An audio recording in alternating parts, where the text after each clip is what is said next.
Good evening, ladies and gentlemen. Another crazy day. Can't make this stuff up, as they say. This was an ad hoc, hastily arranged meeting. Cathie made me do it. We did one of these a couple of months ago, similar to the Nuremberg trials. We're going to have the Cathie Wood trials. We're going to play the video in a little bit. Her comments today bear some scrutiny. But before we do that, I see we have a lot of friends in the house. Jeff Garbaz is here. He'll be talking. Tom Thornton, hopefully John Roque, Three Aces, a lot of smart people here.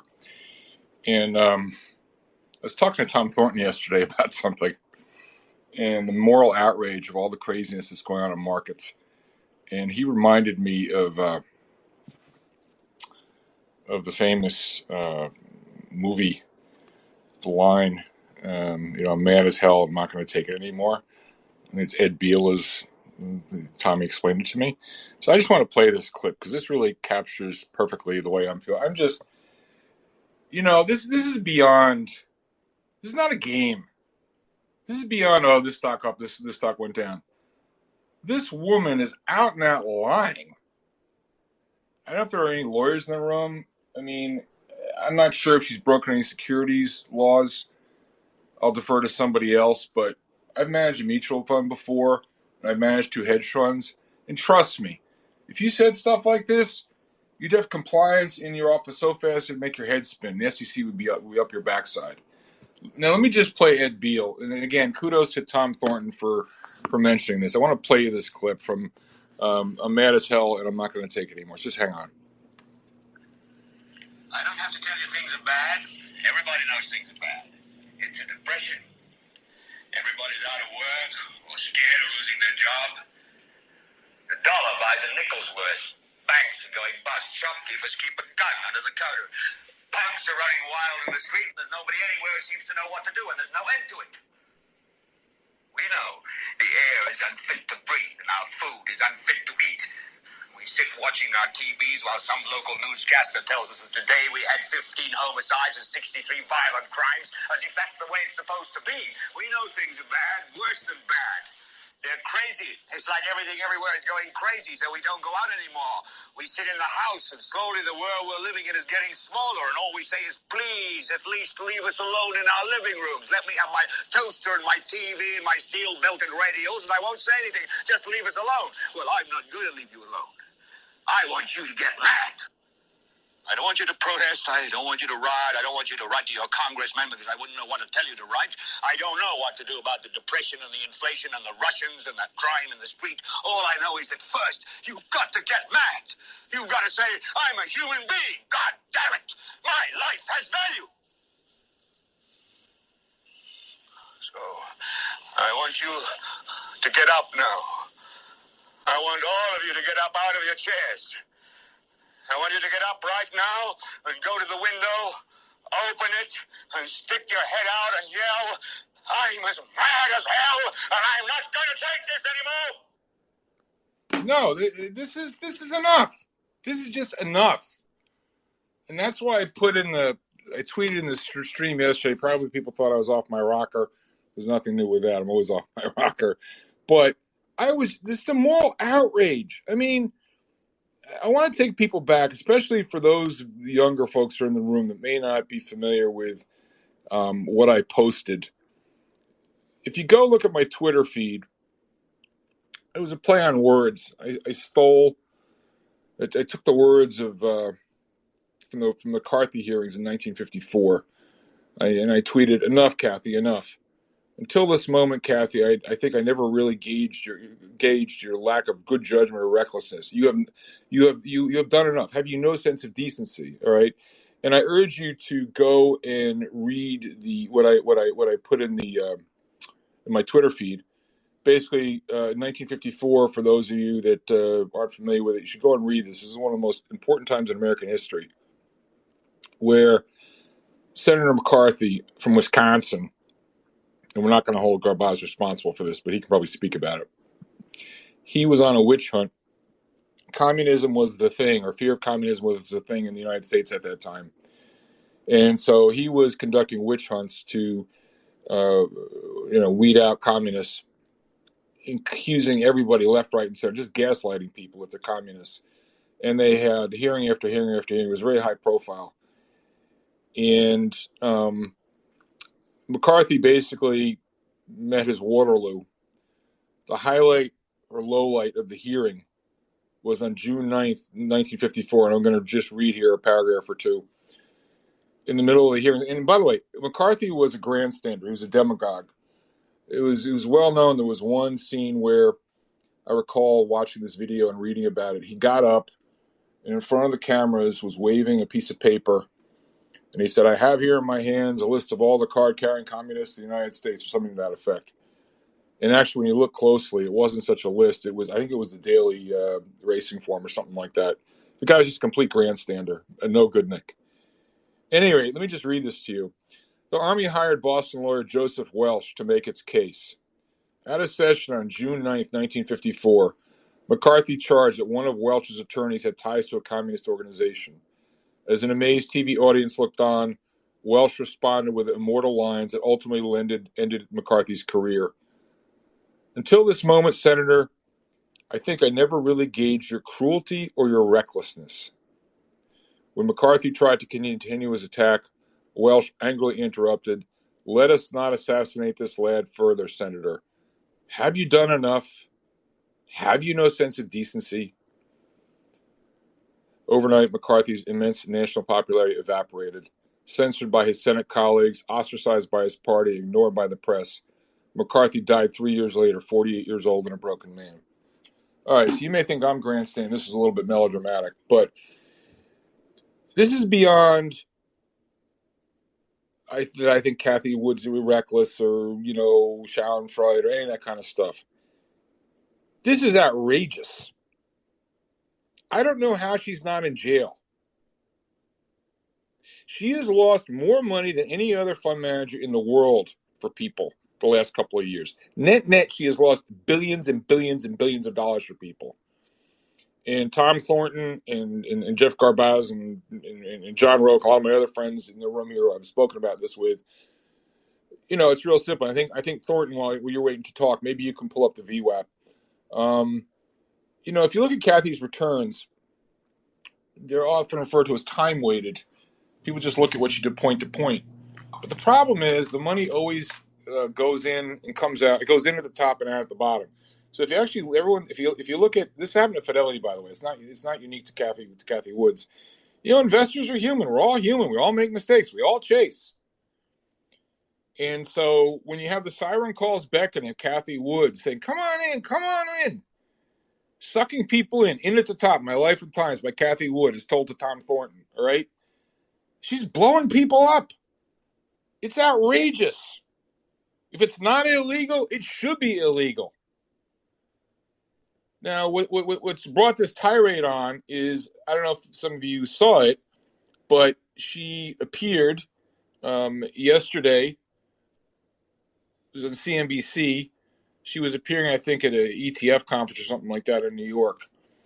And my head just exploded when I heard her BS. We did this, I know, a couple of months ago.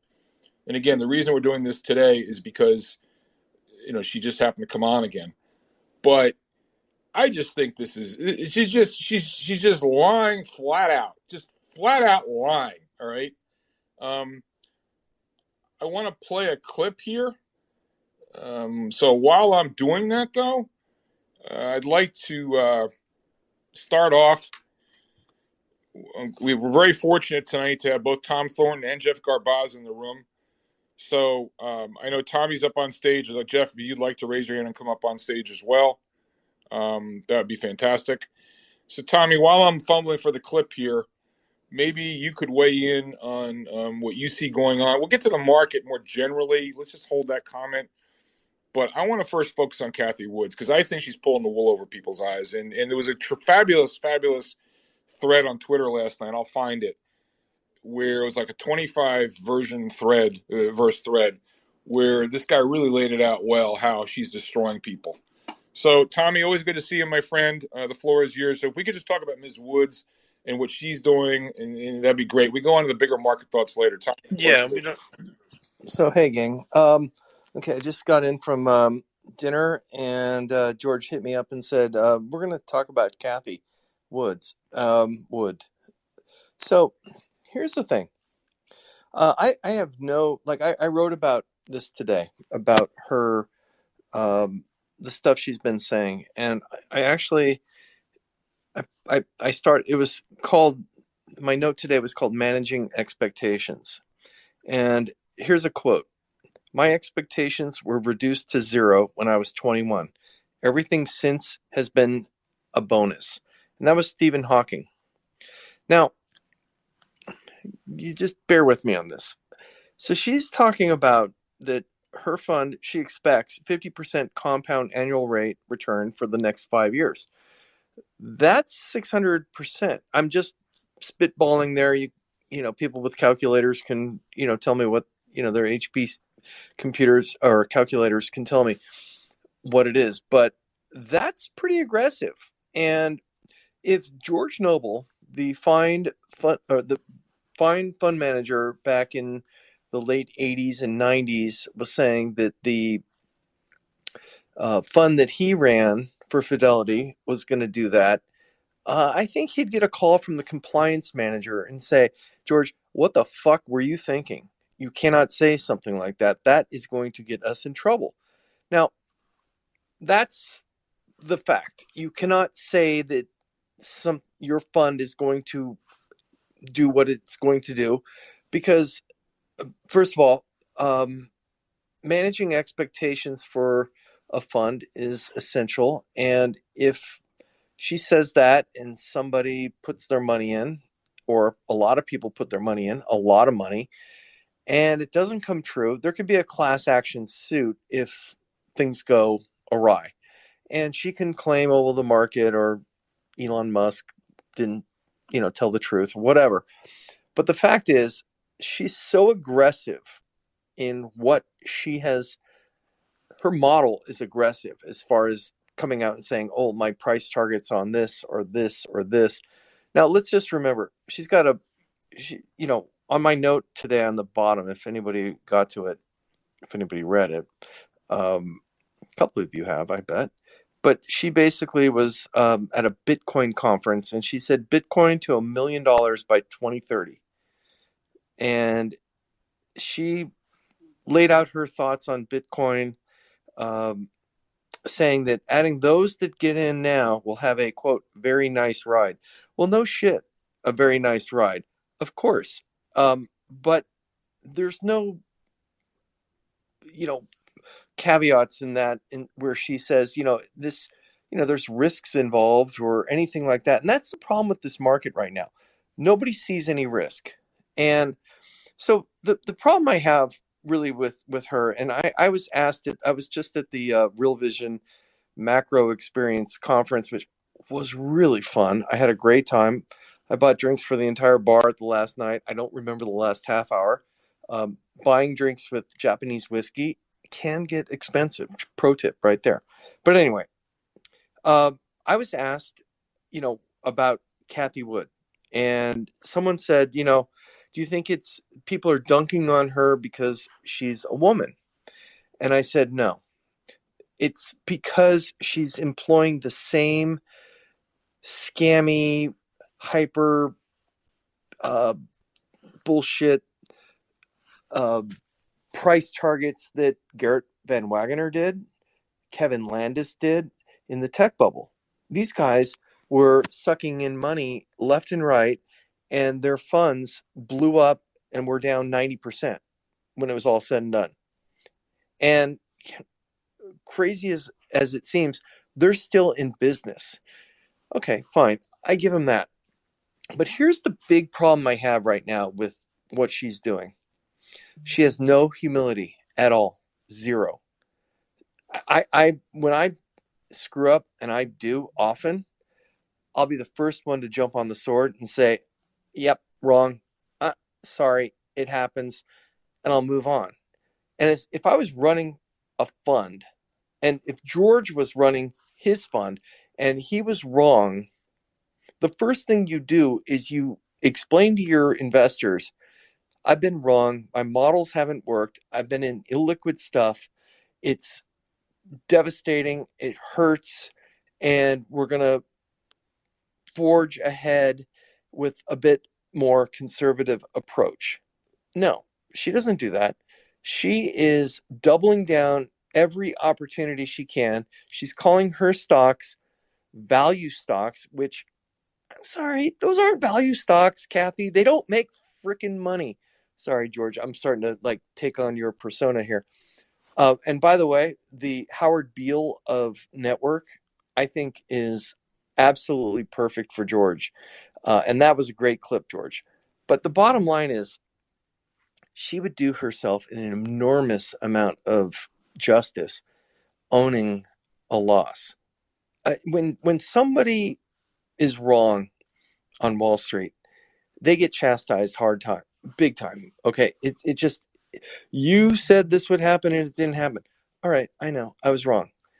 There's that way, or we're downgrading at the lows because the story changed. She's going to downgrade at the lows because the story changes and blame the market and blame everything else for her bad call. And that's my big problem. If she wants to come on here and say, look, it's been a very difficult market. I'm caught in a lot of illiquid things. I'm sorry. And I didn't anticipate this type of pullback. Yeah, okay, fine. You earn some credibility. And credibility by being wrong goes a long way with me and many other people on Wall Street. Because if you just keep doubling down like she has and saying all the stuff that she's saying to try and by the way, money keeps coming into her ETFs.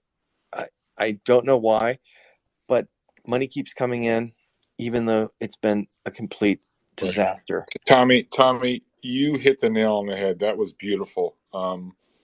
And your bedside manner is much better than mine, as we know. I tend to get a little bit excited, so much better coming from you than somebody else, than myself. I want to say a couple things, and then I'm going to play a clip. As Michael Gayed says, and he's a must follow, there are no gurus, there are only cycles. And Tom, I was so glad you mentioned some of the heroes of yesteryear that I often mention. Ryan Jacob of the Munder Net Fund, Alberto Villar, who ultimately went to prison, Kevin Landis, Garrett Von Wagoner. There's nothing new under the sun, and I really hope John Rokey's up on stage. He'll speak to this as well.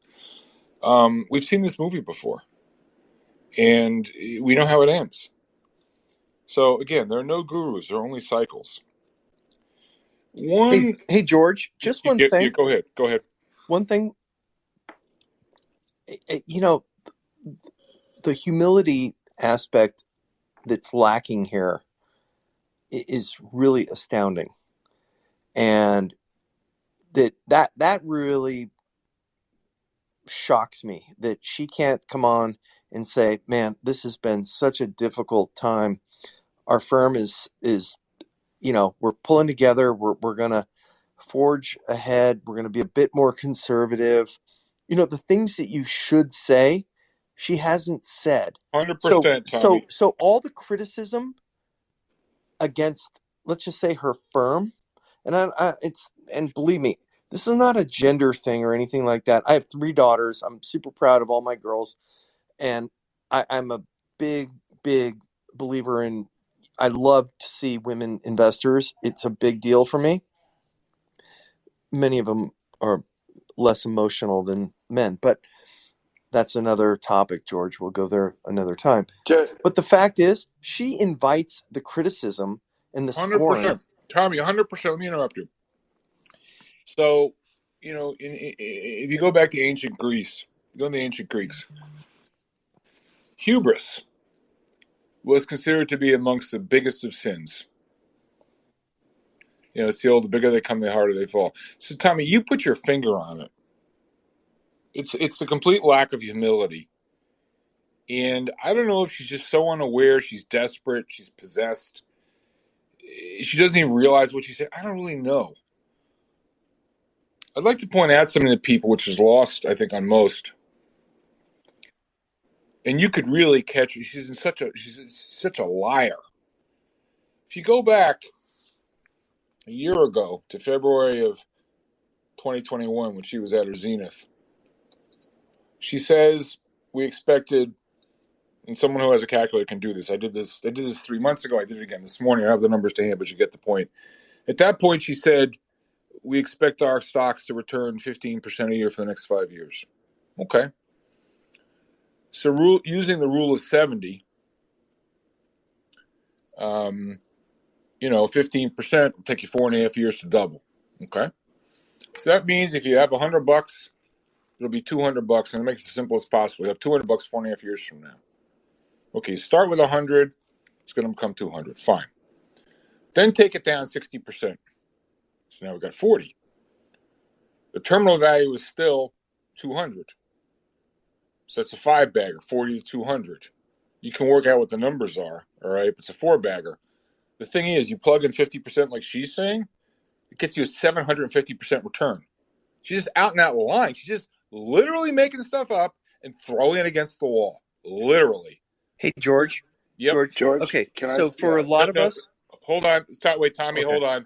3 aces, I want to recognize you, but please keep it brief.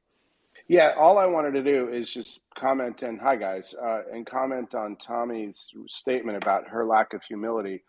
George, you had Peter Atwater on as a guest once, and he has an entire body of writing on the exact thing that's going on here. It's a con, right? And so I just wanted to point out that one of your guests, maybe 6 weeks ago, 8 weeks ago, that he wrote a book. I mean, he's on Twitter, Peter_Atwater.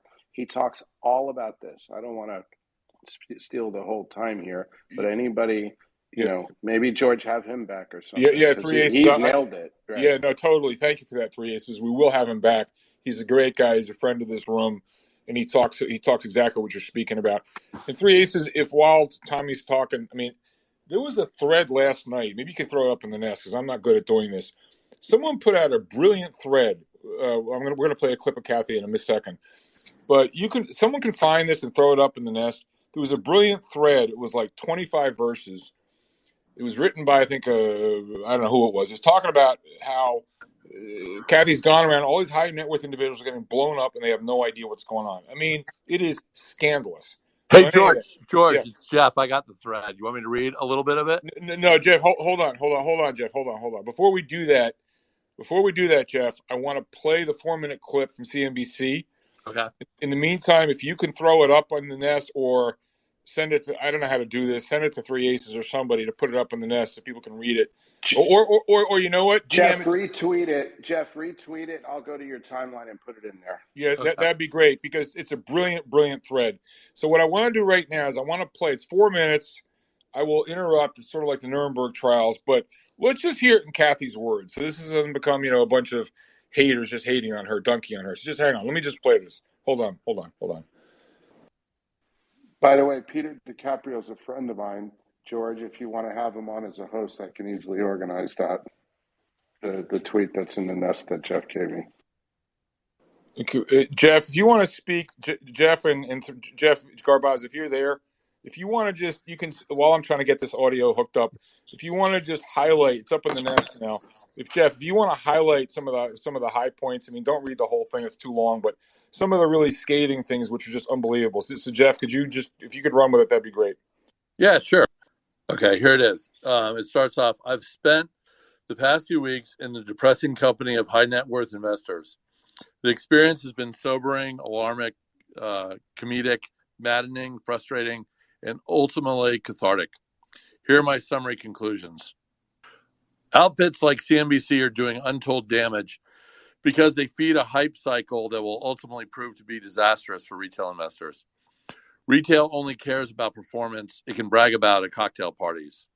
Because of the above, most of you are rooting for these morons to have their lunch handed to them. And when their lunch gets handed to them, I, for one, will be deliriously happy because ... they absolutely deserve everything coming their way. Just this week, a high net worth investor who brags about his investment acumen said this to me. I checked Cathie Wood's market commentary every day, and she thinks ... Cathie Wood is your portfolio construction resource? ? I wanted to shoot myself in the face. Another investor showed me his portfolio. Tesla options, GME, AMC, NEO. These options are great. The returns are too good to pass up because they only go one way. He told me he got involved in AMC because everyone he knew was talking about it. Way to go, SEC. I asked him to identify the risk in AMC's business. What do you mean? Was the response with a straight face. I went through comps with him, a basic balance sheet, and cash flow projections. Got the dead trout look. Not a one of these HNW, high net worth, nitwits knew what a gamma squeeze was. Some had never even heard of it. Not a one knew who Bill Wong was, or even what the average annualized return of stocks had been since 1999. Zero perspective. Anyway, it goes on and on and on and on. So, Jeff, that is just brilliant, and thank you very much for bringing that up, and thank you, Three Aces. All right, so we're going to come back to that in a second, but what I'd like to do right now, I've got the 4-minute clip from it's Bob Pisani and CNBC interviewing Cathie Woods at this ETF conference. I will stop. It's only 4 minutes long, but I want everyone to hear this. You can Cathie Woods in her own words. So here we go. CIO and run the most popular, if not controversial, funds in the world right now. And she is with our Bob Pisani now at the ETF conference down in Miami. Bob, take it away. Thank you very much, Scott. And of course, good to see you, everybody tuning into the Exchange ETF conference. Cathie, great to see you. It's been a rough 12 months for you, Cathie. You've been down 45% on your flagship ARK Invest. And yet you have a remarkably loyal fan base. You just had a monthly update. Can you explain to the viewers and to your loyal fan base, why should they continue to stick with you when you're down 45% on the year?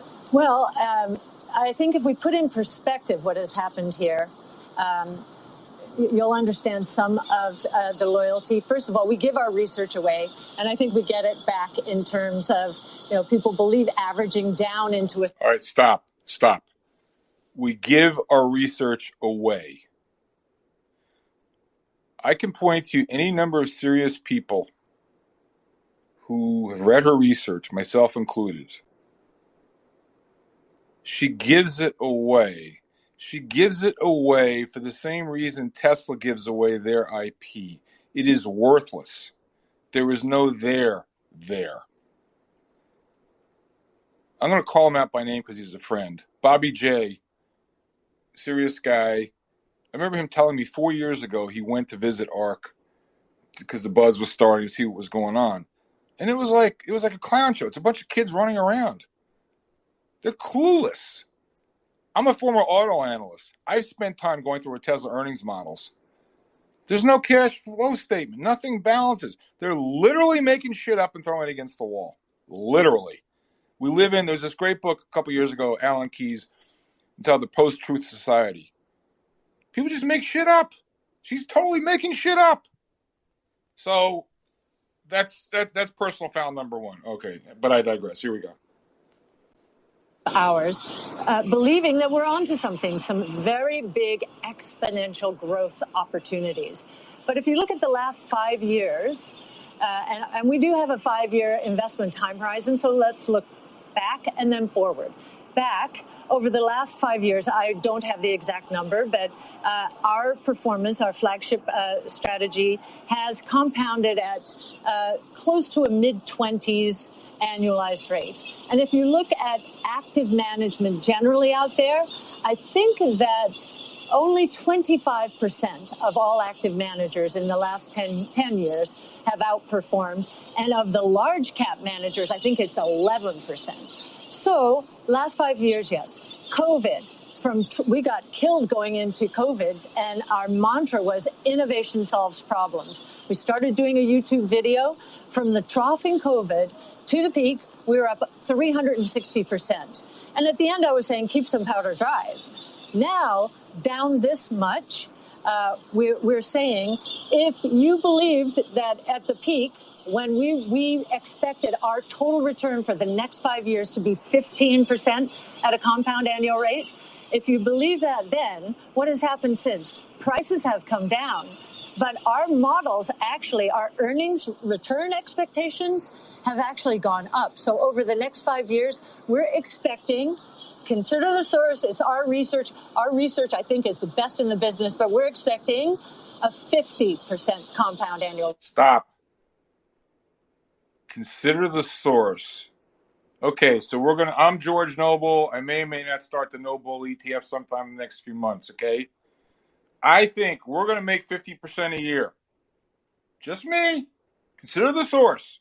But we have the best macro research in the business, and I got the best technicians, Jeff Garbaz, John Roque, and Tommy Thornton helping me, and I'm optimistic. I believe we're going to make 50% a year.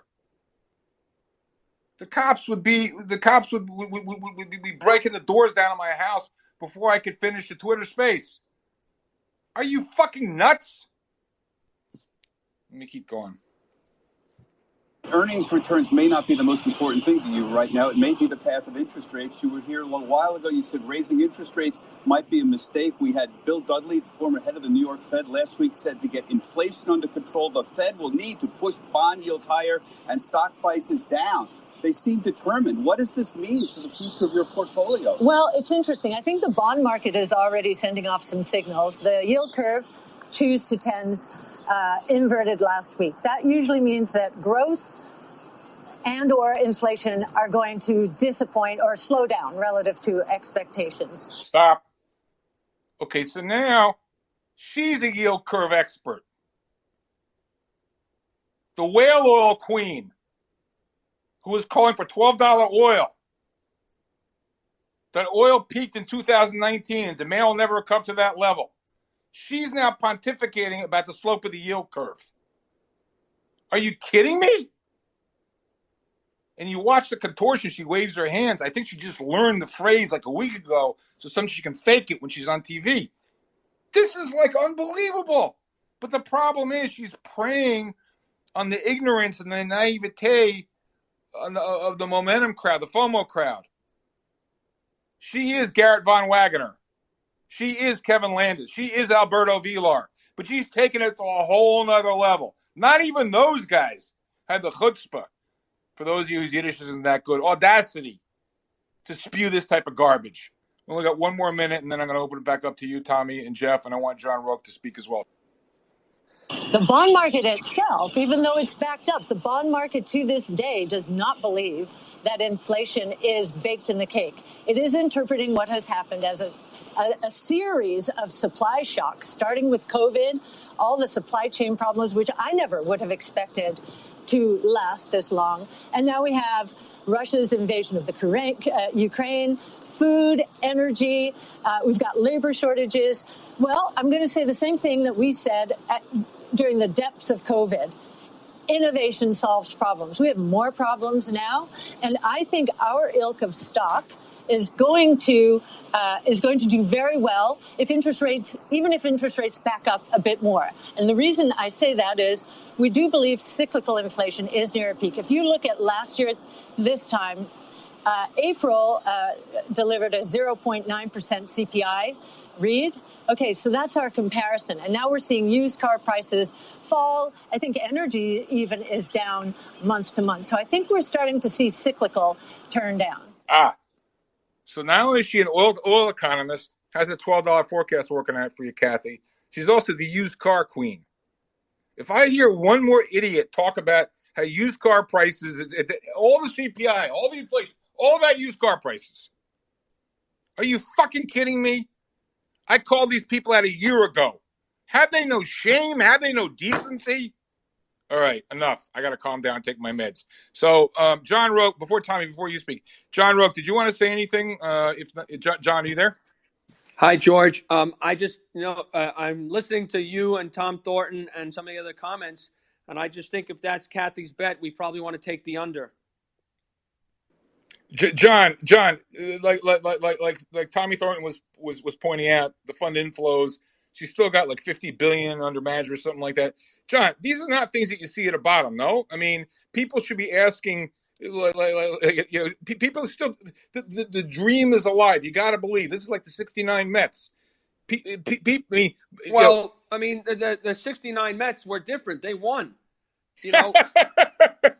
So, and through, so if you go from February 11th, the week ending February 11th, to the week ending March 18th, that was 6 weeks in a row. There were positive fund flows into ARK.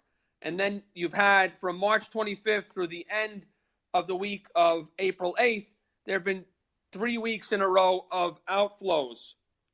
So I think when there's kind of a cult following or cult belief, it's hard to change people's opinions. And I was actually down at Georgetown yesterday speaking to a group of students, and you did it, George, I guess a week before I did. And I was asked about ARK, and I said, I don't know what ARK is going to do, but if ARK was a bubble and the stocks within ARK were a bubble, then bubbles pop when they go down 80 to 90% from their peak. That's what the history books show. Well said. And John, just one thing before we go any further, could you just recite? I have the numbers to hand, but because I want to stay on Cathie Wood, but just as long as people are listening, and I don't know how long you can stay with us. But this counter trend rally that we just saw, and again, I'm going to call out Tommy Thornton I was pissed when he made the call. He was so right. I hope he took his profits, but he called it around, March 11th, whenever it was. I hated when he made the call, but give credit where it's due. So, John, you'd spoken in the past. You've got that chart in your deck, which I believe, could you just recite the stats? It's something like when the market went down 80% from 2000 to 2020, the number of days, the percentage of days the market was up, and then the number of counter trend rallies. I think that'd be very helpful for the listeners. Okay, all right. I'm going to pull up the data so that I could say it accurately. So here goes. Over 649 days from NASDAQ's March 10th of 2000 peak through the October 10th, 2002 low, despite the fact that NASDAQ was down 80% from peak to trough, it rallied 305 of those 649 days. So that was 47% of the time. It was nearly a coin flip for each day. So bear markets are tough to trade. And despite the fact that it went down 80%, which was a bubble breaking, right? That's kind of the definition. You go down 80 to 90%. Despite the fact that the bubble was burst, nearly half of the time you had an up day for NASDAQ. And so you had 15 big rallies. The average rally lasted 17 days, and you got 23%. The median rally lasted 9 days, and you got 20%. The minimum rally was 2 days where you got 11%, and then the maximum rally was from September 21st, 2001 through January 9th, 2002. It was 75 days and 51%. But you were down a lot from the high to get a 51% rally. John, more importantly, the future's unknowable. Well, the rally we've seen so far, is it fair to say, is totally, in the last few weeks, is totally in the context of the types of rallies we saw in the 2002 bear market? I think it is. I think that it was a bear market rally. It was. It had a very exclusive guest list. I don't think it was expansive. The number of new highs didn't grow. So I think it's very difficult to characterize it as anything but. And the leadership actually stayed the leadership.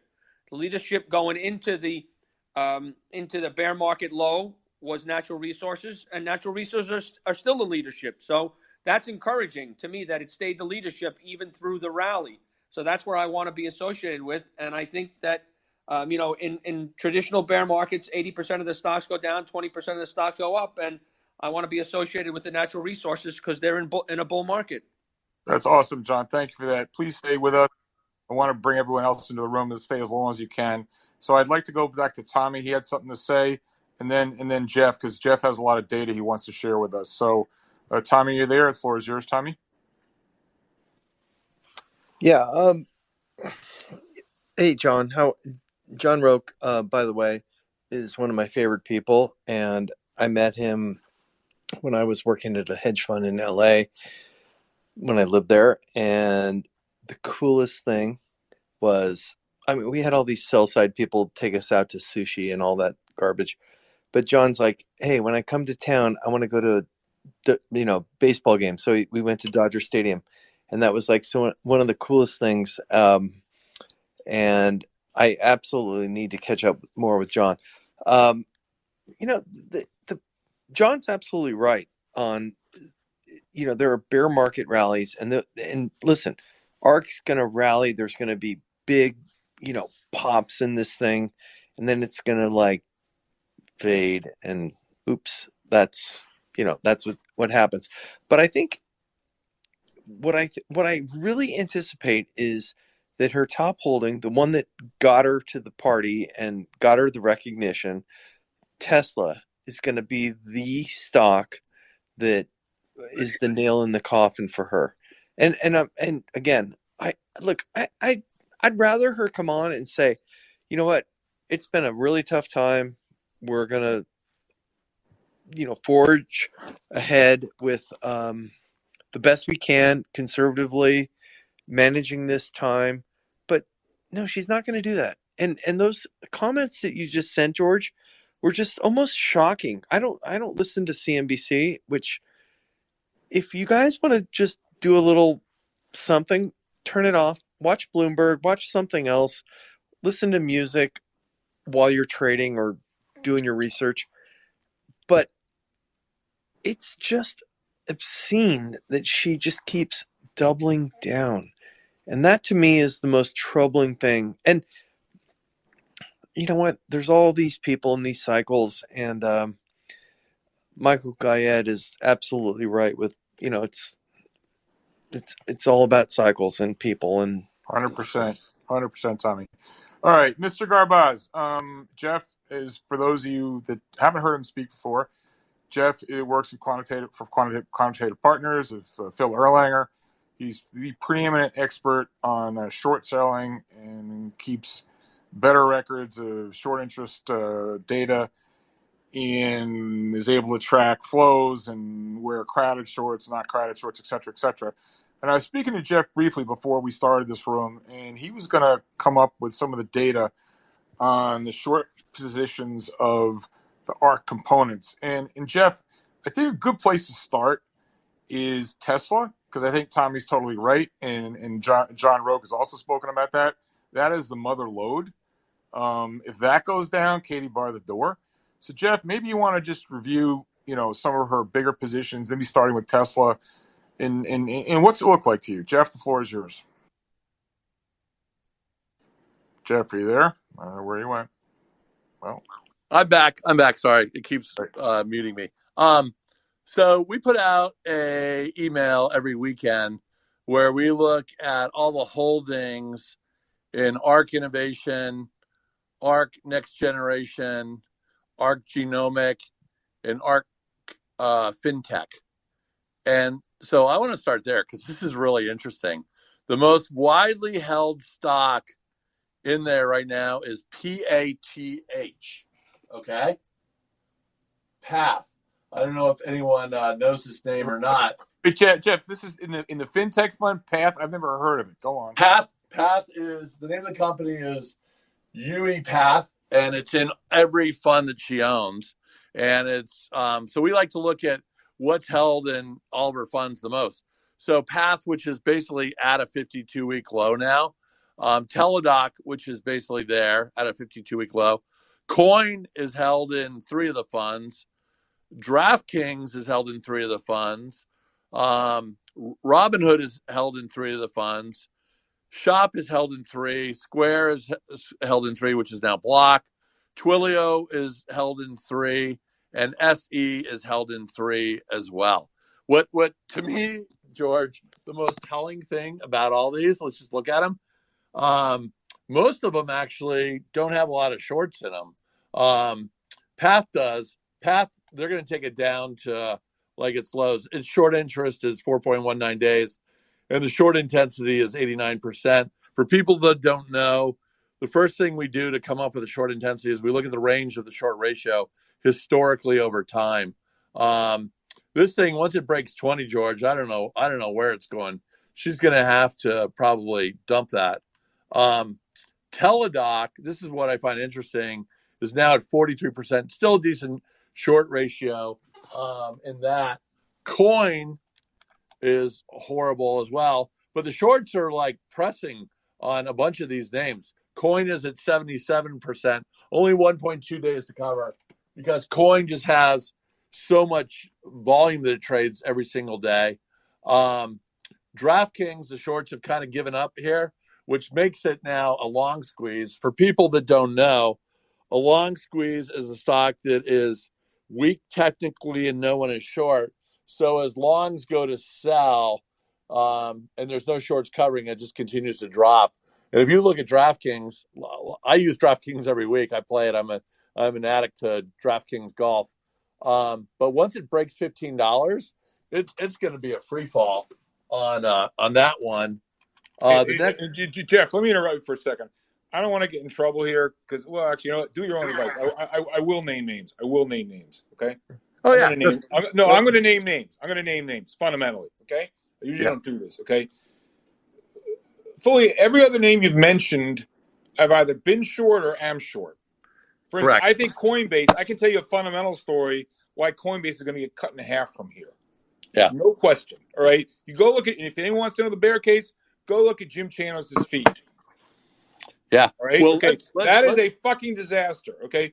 What's really interesting, Jeff, and I don't know if you slice the deck this way, but I'll send you the list.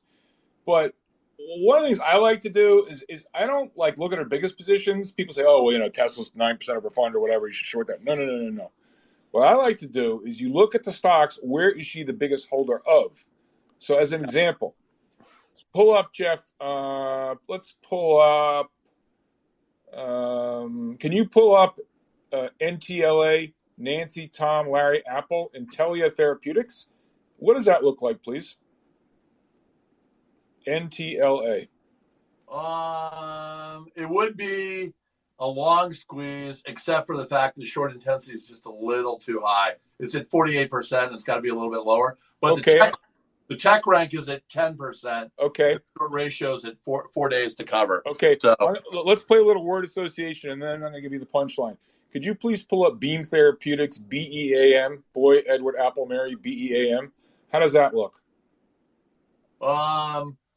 Tech rank at 10%, short intensity at 97%, and 10.89 days to cover. Okay. How about PagerDuty, PD? Paul Dog, PD. 42% intensity, but it's down from 100 back in December.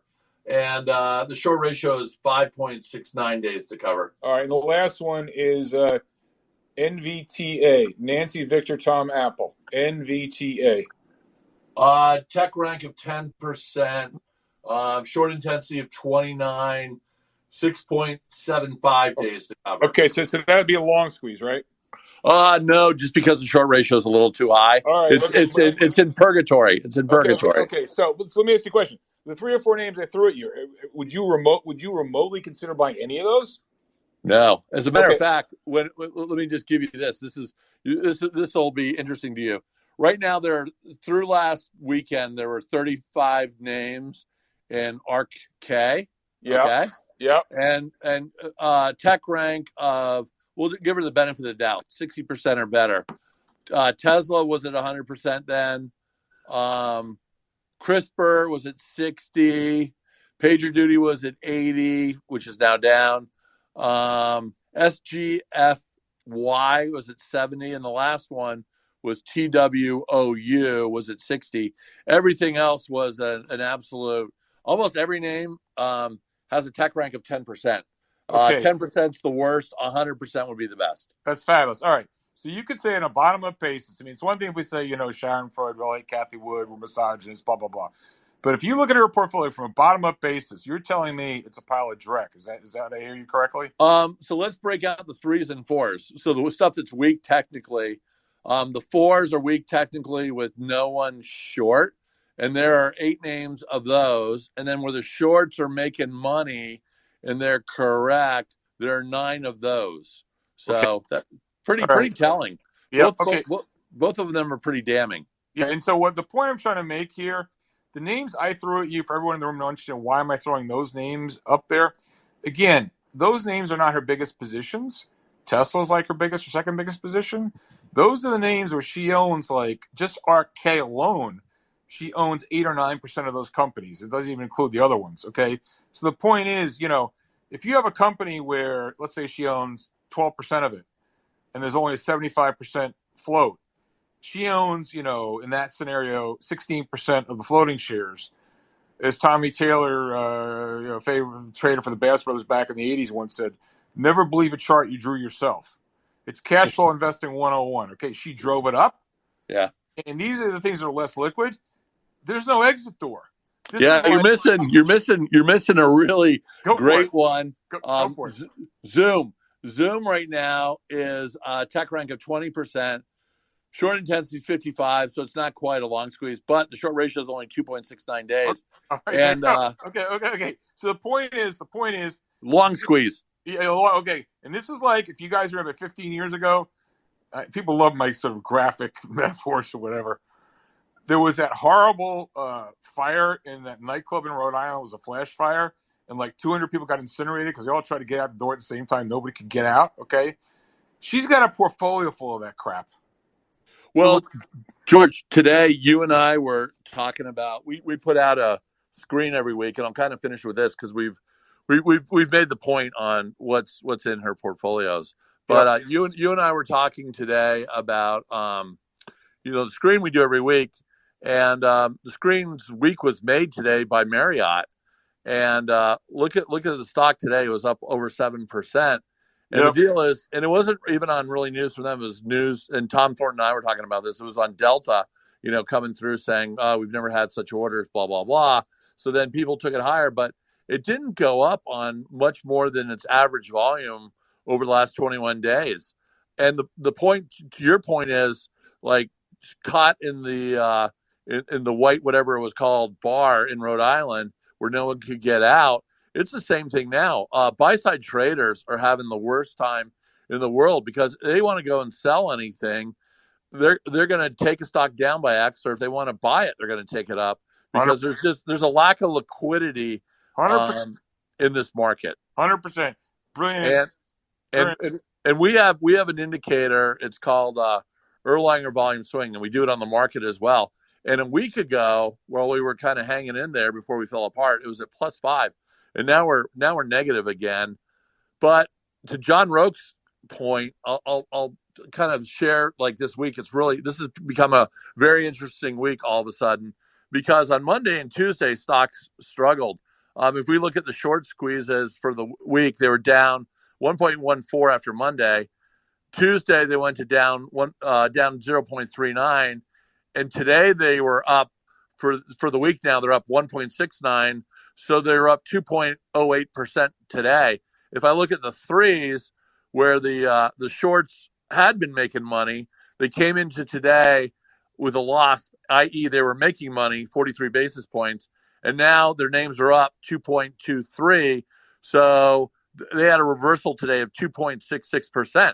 And like these one-day moves, and we've had a bunch of them since January kind of onward, they can crush hedge funds, and there's no way they can move in such a quick period of time, which I think is the single biggest reason why they've all taken down their gross to such a large degree.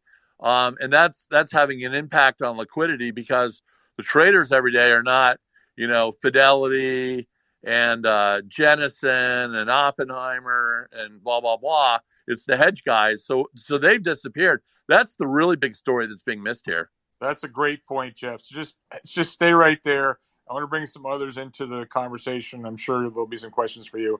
Hey, so just real quickly, I'm going to keep listening, but I'm going to be in the car because I'm going to go pick up Mark Spitz from swim practice. Oh, by the way. Okay. And now I'm going to embarrass you. Okay. So everyone needs to know, and Jeff, you got to put in a plug for you. Jeff is too modest, so I'm going to shill for you. So Jeff's son is like one of the best swimmers in the entire state of Wisconsin, nationally ranked, blah, blah, blah. So, Jeff, could you just sort of give sort of like a 60-second summary on just what your is? On the what? Yeah, just talk about just tell people I was shocked when you told me this. Could you just share this is real life. That's what people need to hear these stories. Can you just tell the room just a good minute or two about your son and his swimming achievements? Yeah, so he's pretty much like George said in Wisconsin, he's number one in everything. But nationally, he's ranked anywhere between 10 and 30 in the country. And he just got done swimming a couple weeks ago at a national meet in Florida. And the way you swim is you swim like 8 and under, 10 and under, 12 and under. He just turned 12, so he's got a whole nother year there. And he got 2 firsts, 2 seconds, a third, a fourth, a fifth, and sixth. And the best story I can tell about him is he got 2 8th place finishes, but those were making final heats. And after his 100 fly, which is one of his best strokes, he came up to me and he had a big smile on his face, which 2 years ago, that wouldn't have happened. He would have been pissed off beyond belief. And he looked at me and he said, "Well, I guess that didn't work." And I said, "Well, what do you mean?" He goes, "Well, I was experimenting." And I thought, wow, this is quite a breakthrough, because he's in one of the biggest meets of his life and he was experimenting. And I said, "Well, why'd you do it?" And he said, "That was the only way I could win the race." So to me, that actually is more important than him winning races. The fact that he's got that attitude where he's just having a blast and enjoying it. Jeff, that's phenomenal. So if you can listen from the car, that's great. Yeah. Awesome. All right, so let's move on.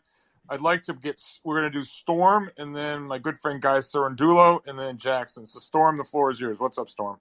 Hey, thank you. I want to be brief, but I just can't believe how amazed I am. Like, this is like a once in a lifetime opportunity. I had a chance to meet Raymond James once. And, thinking about this, I've never really participated in the community and contributed in a real nice way. But I took investment management at UNC and I didn't finish school. But I love the finance market. I'm very passionate about it. And what I love most is you get into these spaces. And my buddy, he worked at Morgan Stanley. I've been to Manhattan, almost made the trip to come up there. And they would trade options on Alibaba. But I mean, what you guys are articulating and conveying, I mean, long-term capital management in the 90s, I'm blown away. I'm going to drop down, Mr. Noble. Thank you. What a blessing this space is. Thank you so much. Thank you so much for your kind words. We're all just guys just trying to figure it out, and it goes back to what Tommy Thornton was saying earlier about Cathie Wood, humility. I think everyone in this room has been at it long enough. They've gotten run over. We all get humbled, and we're all just trying to help each other. And, the asshole factor in this room is zero, well, except for me. But anyway, all right. So, Guy, my good friend Guy, how are you, sir? What's on your mind? Hey, George. Hi. I'm doing well, and hope the same with you. I came late to the space, but when I heard you talking about Cathie Wood and ARC and all that, it reminded me of a study that I did when I worked at Fidelity, Aldemarda. We both worked at, but back in the 90s, we were doing a study looking at the aftermath of the 29 peak and into the 30s. So again, we had the data. That was one of the blessings of working in a place like that. We had a lot of data, a lot of computing power. And it really reminds me of the study back then, because when you get these parabolas, the aftermath is that the decline in a stock was like north of 80%, 85% of the stocks after the 29 peak into the 32 low. They retrace the whole advance that started the parabola. So if you look at ARC now, and I was just doing some measurements in terms of the potential downside of where the parabola started, there's another plus 30% decline to go. And I think if you want to look at some textbook parabolas and busts, Zoom, which was mentioned earlier, is a great example of one, down 80% off the peak. But also look at Roku and Peloton. Those are poster childs of what we saw in that 29 advance into the 32 decline. So, those Peloton down about 85% from the high, Roku about 75%. That's, I hate to use the word typical, but this, like my old boss that I started this, business back in 86, 87 with, Walter Stone. He said to me, Guy, the market is a one-act play. It's the same storyline, just change the characters. So what we're seeing now has happened in the past, and I know we've talked about ARC, you and I, George, before, but yeah, I think there's more downside, and it could be north of 30% from here, but it's happened before, and we have some poster child stocks that have done this, that are doing it now. So it is what it is. Guy, I really appreciate that. Just quickly, and we'll come back to you, but just as long as you're up on stage, I mean, you and I talked, and I know you sent a couple of pieces out recently, without getting into particular names. I mean, this sort of counter trend rally that we had that I think you caught.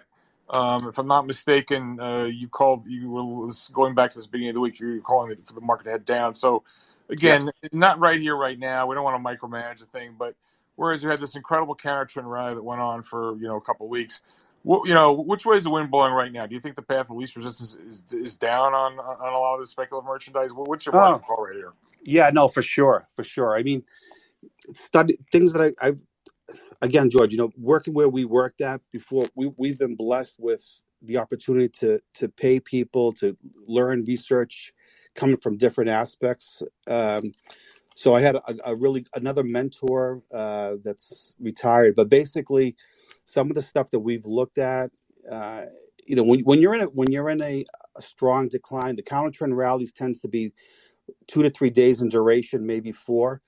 So anything under that window, which I think we're going to be in for a while, it just smells of a bear market rally. So my point is in a strong decline, your counter trend rallies tend to be about 3 to 4 days in duration. You could extend up to 7. So what I'm seeing now myself is it's typical. I think it is short covering to a certain extent. I think Gabaz does a great job at looking at that data, and I've known Jeff for 20 plus years. So yeah, I think the structure in a lot of these stocks are broken. Yeah, we're starting to get some flattening of 50-day averages in a lot of stocks, but by the time you start to base, I'm not sure that we're ripe for a big advance. For me, I think we're more in a phase of what comes out of the ground is what you want to be long, which is stuff I've been on since it's been over a year and a half. Energy, materials, and a lot of this tech, consumer related, which is going to really hurt consumer with everything going up in price. Winnebago's, Thor's, and et cetera, et cetera. Yeah, those things are bear market rallies, and I don't trust it. Yeah, one last thing, Guy, and please stay up on stage. Yeah, and I think you'll be in good company with Roke, John Roke. yeah. What's your take on the gold and silver and the associated stocks, Guy? Well, I share with you my stuff, my friend, and I like that.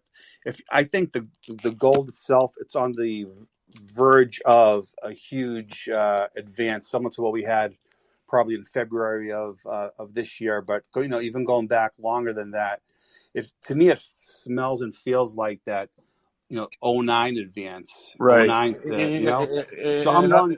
And Yeah, unlike the energy, which is maybe it's not the first thing on energy. I mean, we're arguably maybe in the top of the second inning on the gold and silver. No, I mean this thing is on the launch pad. No.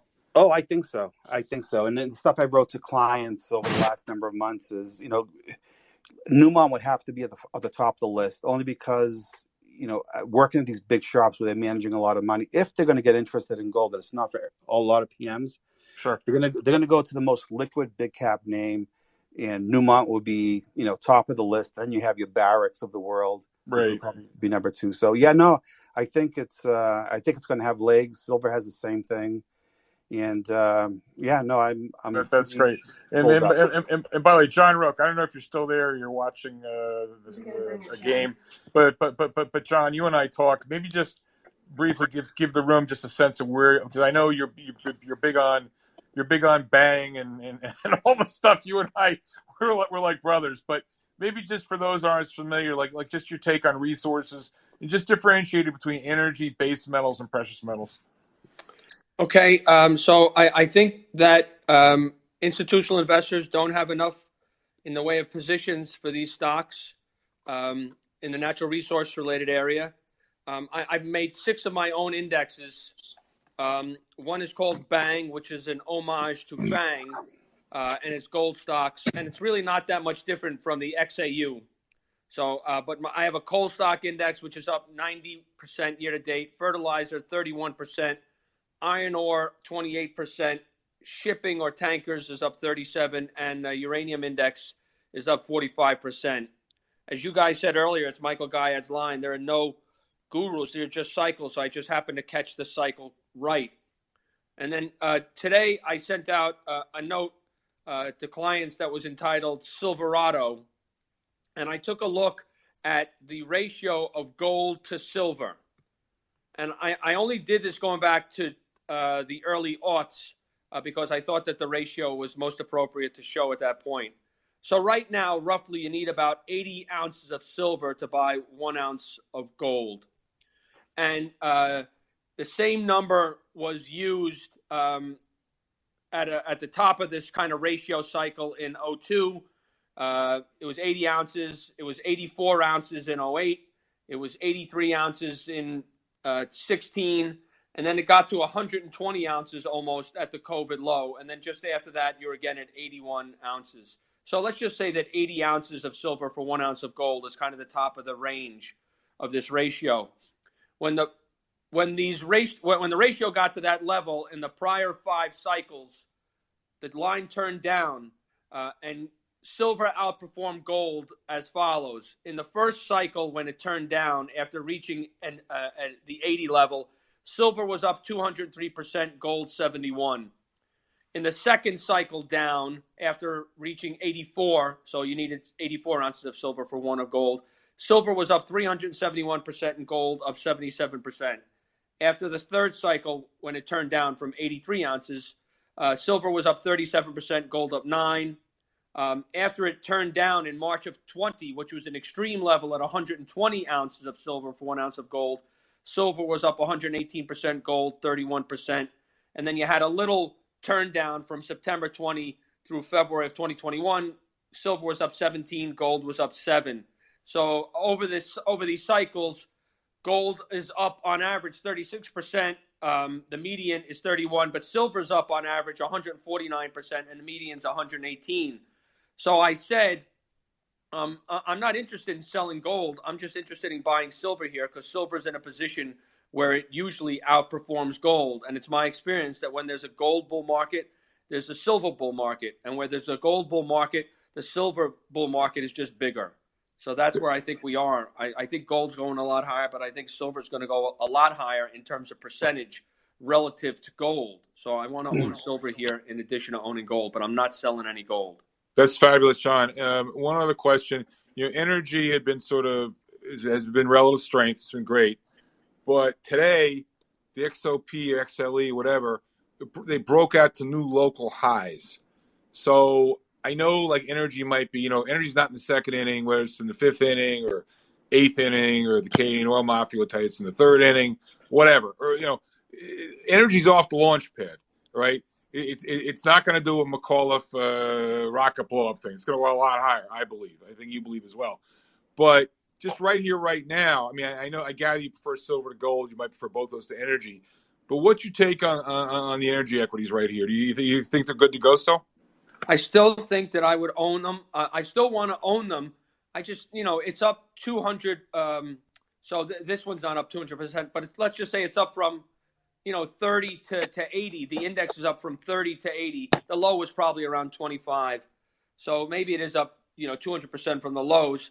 It could probably consolidate here. I would probably think that the performance within the sector gets a little bit more disparate and not as homogeneous and uniform just because we are so extended. But, so far strength has just begotten more strength, and it's a leader on a relative basis to the S&P.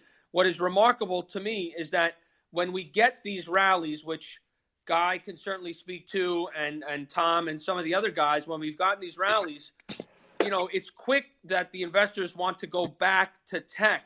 It's not that they're using these rallies to add to existing positions in energy because they believe energy or metals will go higher. Nobody's talking about these items when the market rallies. They go back to the former leadership when the market rallies, which I think is consistent with these items still having more room and suggestive to me that the sentiment is not yet embraced this.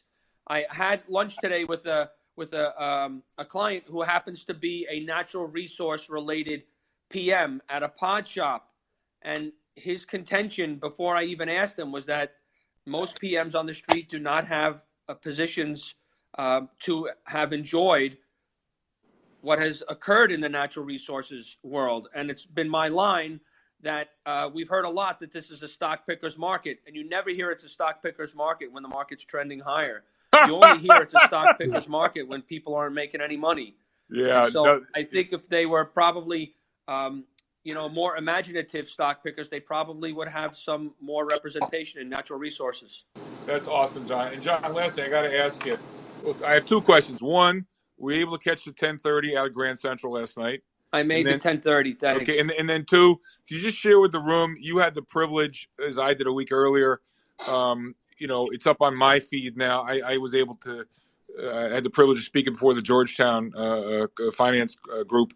How did that go for you? And I'm more interested. Did you enjoy yourself? What were the questions like? And I'm just sort of curious, relative to what your expectations were going in. Whether the room was going to be bearish, bullish. They were more sophisticated than you thought because they're a bunch of students. What did you find noteworthy about the dialogue?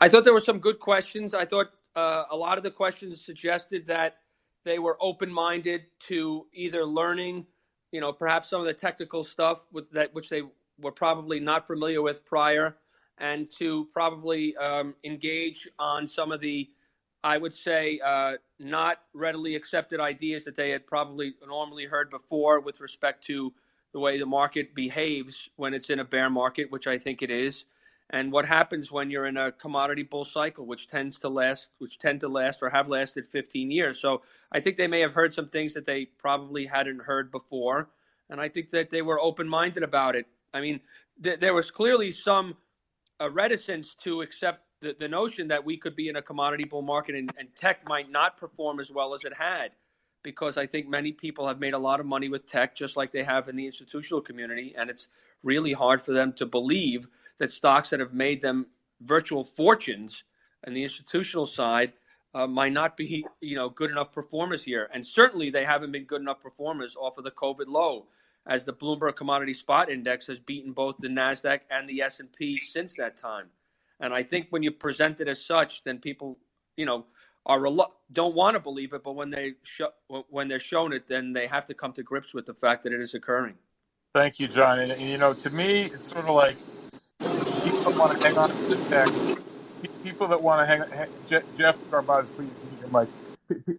People that want to hang on to the tech or go back to the tech, it's sort of like if you go back to if you had a breakup with an old girlfriend or a breakup with an old boyfriend, and you go back to the relationship, it usually doesn't work out. So it's the second time around is not as good, and invariably it doesn't work out particularly well. It's just a bad experience, and you just can't get that girl or boy out of your head, and it's time to move on. And people just having a hard time accepting that. I mean, I'm not going to mention names, but I had a conversation with someone at a major firm.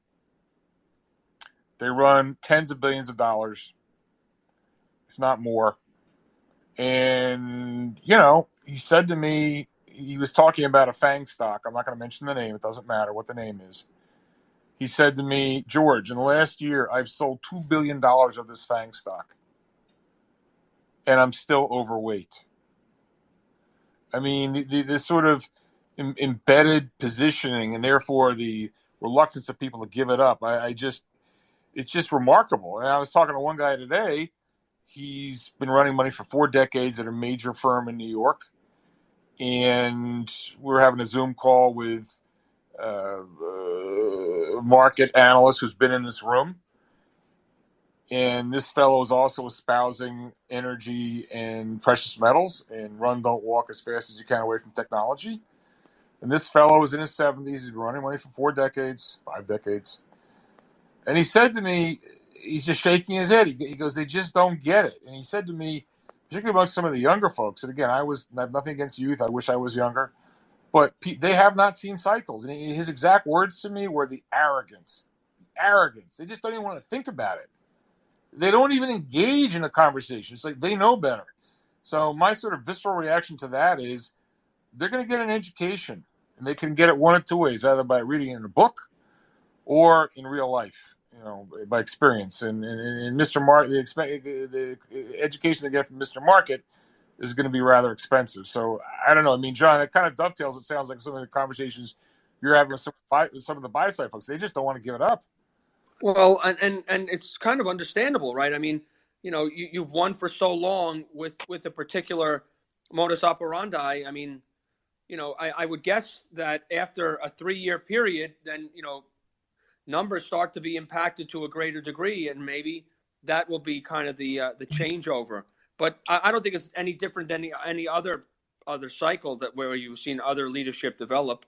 you know, and as you know, and as all the other guys on this space tonight will tell you, you know, and you used it, you know, the Ecclesiastes. There's nothing new under the sun. These cycles have always happened. Yep, totally. Brilliant insights, John. Really thank you for that. Okay, thanks everybody. Let's just take a break right here for a second. There are a bunch of other people I want to get up here. I saw L'Enfant's in the house and Schmuckatelli's in the house. We're going to have a room on the Ukrainian situation again in the coming weeks or days. But if L'Enfant or Schmuckatelli want to come up to just kind of debrief us on what they see going on in the Ukraine, I mean, it's kind of disappeared from the front page of the papers lately because we've become numb to the whole situation. But I think we will all benefit if they are so inclined to want to spend a few minutes updating what's going on. I also want to plug World Central Kitchen. That's the charity that this room has selected. If you find value from these rooms, and I will say this, I'll take on anybody. This is the best content on the internet, period. In any space, on any web page, any service. I defy you to show me another place, another source, where you can get opinions like these for some of the best in the business. Jeff Garbaz, Tom Thornton, Guy Cirandulo, John Roque. I mean, the list goes on and on and on. This is open architecture. We source from the best. There was. I defy you to get information of this caliber from anywhere else. And we do this for free. I have no personal benefit from this. But I ask everyone to give forward. There are people who are in much worse situations than we are in the Ukraine. Carol Strong was in here the other day explaining, and I don't know if Carol wants to come up again, raise her hand, that's fine. I think she's a little bit shy about speaking, but they're doing God's work. I mean, they are taking their life into their own hands by going into the Ukraine. Certain other organizations, they're afraid to go because they're afraid of getting bombs dropped on them. There are, I think, 3.5 million refugees. The last I checked, the World Central Kitchen was doling out 300,000 meals a day. So the people in this room, these are first world problems we're dealing with. We're donkey on Cathie Wood, right? I suspect, okay, I get it. There's probably some younger people here who don't have much money, fine. But everyone needs to give according to their means. And I'm certain there are people in this room, if you have a net worth of a few $100,000, a few $1 million, tens of $millions, or you're an RRA managing money for people, the way I was brought up, you have an obligation to give. I give. It's the code I live by. And, I make these rooms free. And I think we've raised $21,000 so far. We have a goal of $200,000. I don't know if we're going to get there. I will tell you we are considering other ways of raising money for charity, including monetizing these rooms. I'd like to keep them free, but it may not stay that way forever. People need to do the right thing. We're doing the right thing by giving this out for free. So if you think you got value from this room, I ask you to give generously to World Central Kitchens. I mean, I'm not a very religious person, but in Judaism, you're taught that the goal is to leave this planet in a better place, leave this world in a better place than when you entered. And I think it's the least we can do. There are people out there who are far less fortunate than I. So I implore you to, if you go on my YouTube, you go on my Twitter handle, you can find us in the stream. I think Carol will probably tweet it out again. Also, the link to my YouTube channel is up there, and there's a link in there to World Central Kitchen. But these people need our help. And if you're so fortunate, I just put it in the nest, George. It's in the nest now. Thank you, Three Aces, for being so generous. I don't want to embarrass him, but Three Aces is given generously, and it's the thing to do. I mean, and by the way, I want to call out Carol Strone, Jack Crow, Andrew, and RJ. They've all been behind the scenes making this work. We're up on a YouTube channel. It wouldn't be possible without them. I don't know how to work technology. They've all contributed their time. It's their way of paying for it and giving back. And so none of this would be possible without all their help. And, there are a lot of shysters and charlatans and assholes in social media and Twitter. It's not the way I roll. And, I'm hopeful we can start a movement or whatever, trying to raise money through social media. As I've discussed with Carol quite a lot, it's hard. Usually raising big money requires a personal connection. But if you've done well and you're of means and you've got, a few $100,000, a few $1 million, to your name, to just reach in and get the credit card out and lay $100, $1,000, whatever down, it's not a big ask. You think about the value you're getting from this room. I mean, if we go monetize it and start with a freemium premium model, which may happen, it's probably going to cost you $1,000 a year to get into this room.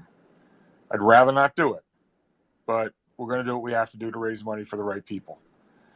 All right, so I don't know if Carol wants to come up and say anything more. Otherwise, we're going to move on, and I'd like to now go to Bob Klein. Bob, good to see you. What's on your mind, Bob? Oh, thanks, George. And I will follow your suggestion and give to the kitchen as soon as I'm done with the call here. I just wanted to say kudos to you for curating this, and you bring a tremendous perspective in that you have a grasp of the big picture in terms of macro issues, as well as you're able to dig into the nuts and bolts of individual companies. That's rare on Wall Street. Usually you get one or the other, and you're able to bring both, and I think to the table. And I think that's one of the things that makes these spaces so valuable. But the thing I wanted to add to the conversation is that I think that the street's following the money supply somewhat. They're following, and usually they're citing M2 in their, correctly identifying that the Fed's created too much money here, and that's the cause of most of our problems. But I think if you look at M1, the old M1, cash and checking deposits, that's gone from roughly 3.4 trillion to over 7 trillion since the pandemic began. And that's never happened in the history of this country.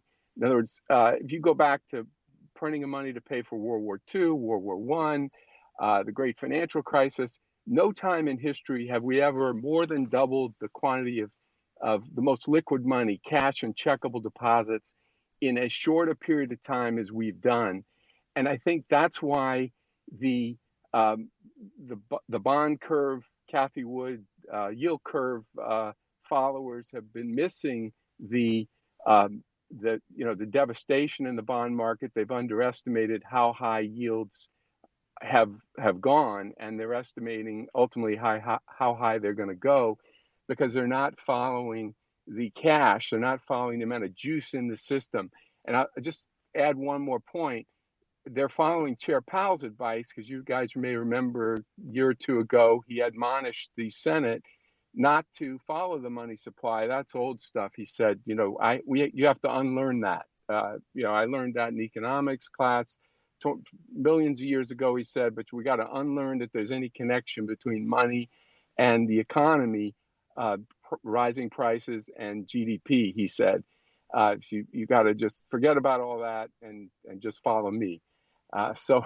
Well, we've been following him, and of course, he's led us into an extremely horrific bond market, and that's what's ultimately brought Cathie Wood down, and rising yields hit her stocks the hardest, as you guys know, and we'll see rallies in bonds, but the pressure is going to continue until they can get control of the money supply, which they're moving very slowly on.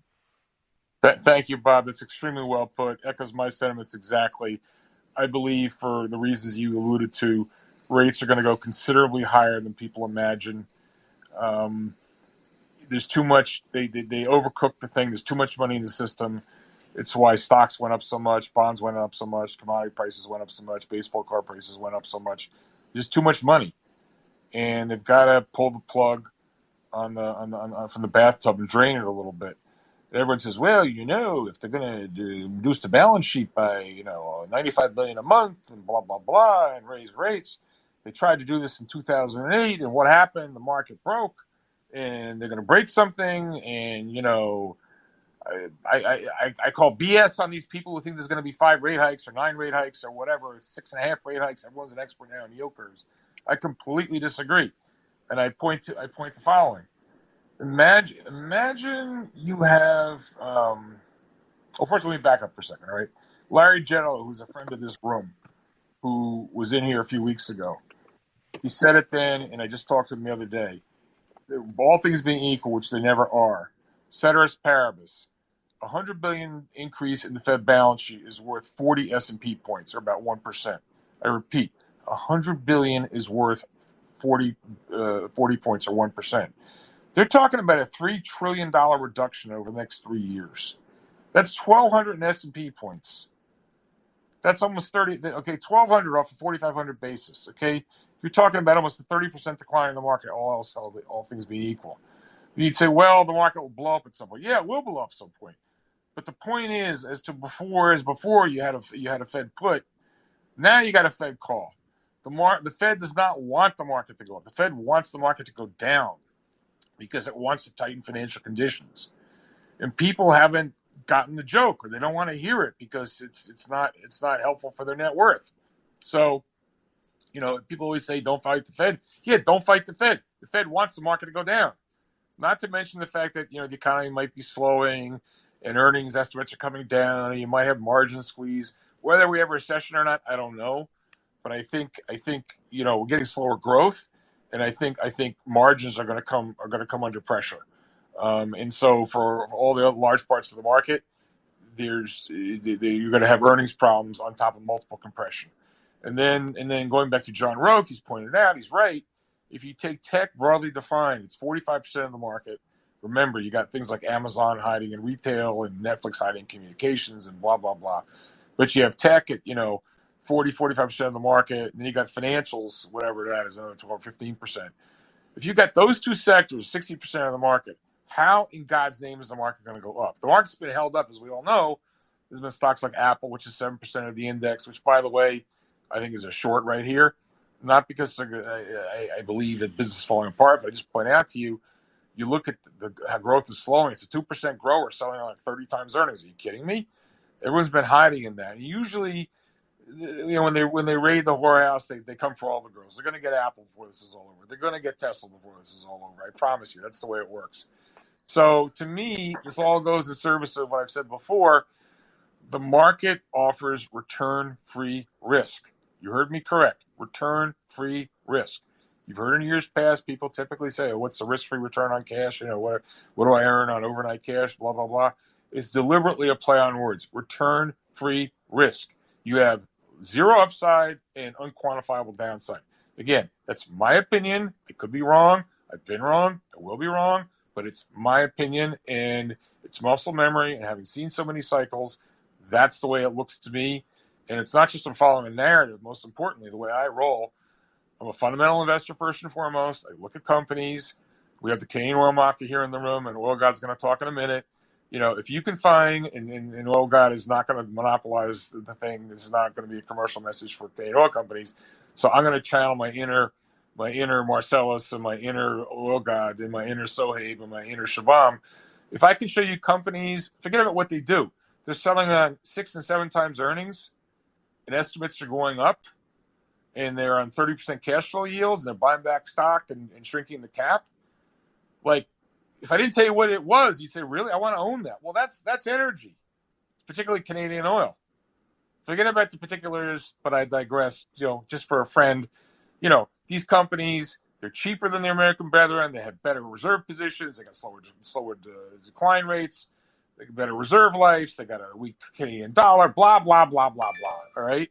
So to me, if the world doesn't come to an end, and I don't think it will, we don't get a recession, these things like on cash flow, on 2.5 times cash flow, multiples of 6, and then, Oil God, he nailed Shopify on the short side. And then we got to, come down from planet Mars. You're Warren Buffett, right? You're a Martian. Shopify's not in your Hall of Fame because you don't have a warm, fuzzy feeling because it didn't make money for you. And also, you're not pissed off the energy stocks because you didn't lose money from 2016 to 2019. So, you're a child. I put all the toys down on the rug in front of you.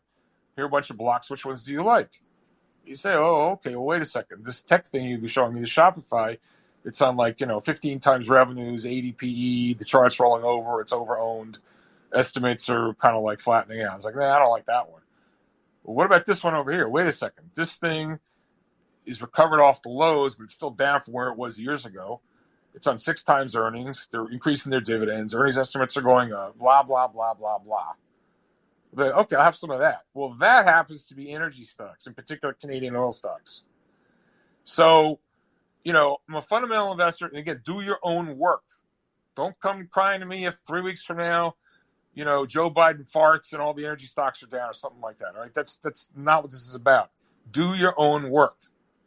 But I'm telling you, as a fundamental investor, where I look bottom up, and then Bob Klein, very graciously pointed out that I kind of have a macro perspective as well. From a macro perspective, we had Oliver Parsons in here a few weeks ago, channeling his inner Mike Rothman. And oh, by the way, I'm not going to mention names, Oil God or Marcellus, but I want to see those little smiley faces. There's a certain Canadian oil manager who runs the biggest Canadian ETF, energy ETF in Canada. I'm not going to mention names. And you may want to watch my Twitter space because he may just be appearing in this room in a week or two. So, you look at the bottom, you look at the bottom up, you look at the top down, you look at the charts, you look at the macro bullshit, with the Tiger Ant liquidity, you want to go from long duration to short duration, from the virtual to the real, from what's over-owned to the under-owned. Oh my God, I'm starting to sound like Richard Ross at Evercore ISI. That's where you want to be. And I too can change my mind, but I just find it mind-boggling. Again, it goes to cognitive bias. People they don't want to give up on the old girlfriend because it treated them so well. Well, a new babe or a new guy just rolled into town, all right? And it's known as energy and materials. All right, enough of that rant. Let's see. We're going to go to Oil God, and then we're going to go to Marcellus. Oil God, my friend, how are you? George, thank you so much. And honestly, I don't know what Sohaib and the Mafia have been paying you on the side, but for telling me not to do an advertisement for energy, my God, you make me feel like I don't own enough. So thank you. Oil God. You know what it is? It's like you ever get those calls, those solicitations, someone says, I'm not calling to sell you anything. No and then what shit. you do is they go and try and sell you. So no I learned from the best. One day when we don't have all these ears, we'll go get a pizza as well, and we'll obviously smoke some Canadian marijuana, and we can talk about these ex-girlfriends that live in your head rent-free. Because I can tell you that you're absolutely right. You have to move on, and life goes on, as they say, and you go to where the puck is going, and I think you've done a great thing. Believe it or not, I actually have a question about the U.S. economy, because it's something that would derail our energy investment, and obviously we're backdooring our way into understanding information that can screw up our trade, as you've rightfully put, the upside. And that's really this recession. And what you saw in 2008, and correct me if I'm wrong, obviously Wall Street shits the bed on collateralized debt. Knock-on effects, unemployment goes up, all of a sudden people have to sell homes because shit's hitting the fan. It's not the fact that interest rates have gone up, it's the economy's tanking and unemployment is skyrocketing, right? And so in this case, if you have a situation where you've got the average North American in a much different space. Now, what does that mean? Well, the largest cohort in North America today is the millennial. And the one thing all millennials share in common, aside from perhaps STDs, is debt, right? So they have lots of debt. They live on this me mentality of I need this. I'm not going to live with 4 or 5 people to save money. I'm going to have my own apartment and I'm going to rent it and I'm just going to borrow money to do what I want to do, right? And so if interest rates go up and costs, and you're seeing this happen in labor, insane competition in the labor market, especially in technology. My fear is rates go up, and at the same time that businesses can't afford the labor, younger people cannot afford the rising cost of living because, to your point, they haven't hit cycles before, right? And so my question to you is, and it's something that we spend a lot of time talking about stocks, but what happens to the real estate market at the end of all of this? Because what's also happened is that the average age of the, I believe, 65-year-old in the United States, there's over 10,000 65-year-olds created every single day as of, I believe it was 2017. Okay, so you've got the millennials who have no experience with lots of debt. You got the what you call the generation above, old, have no choice but to leave the workforce, and everybody's going to be walking on eggshells with respect to fragility when rates go up. And I just want to get your perspective on these two demographics and how it would be different this time. So, Olga, great questions. I'm not sure I can answer them, but I'll try. So, we agree. The biggest risk to the oil thesis is a recession. I believe we're going to be getting a slowdown in the States. However, policy is still highly stimulative if you look at where real rates are. And so we'll get a slowdown, but we're not going to get a recession, in my opinion. A month from now, that may change. But right now, the people I look to, the Ed Hymans, Evercore SI, and others who are the best at this, slowdown but not recession. And as you know, and by the way, I don't know, oil guy, do I have to thank Sohaib, you, Shabam, Marcellus, all of you, but my swag, my Canadian Oil Mafia swag showed up finally. It took like weeks to get here, but this is a really great t-shirt and sweatshirt. Maybe I got to get a new photo taken of me and put it up. By the way, so hey, I mean, I know you got a crush on me. Do you like the new George Noble with me in front of April flowers instead of that? I love it because you're wearing something made of petrochemicals, George. And so whether you continue with that or you put on your Canadian Oil Mafia swag, I will tell everybody in this space, and I'm going to give you some props.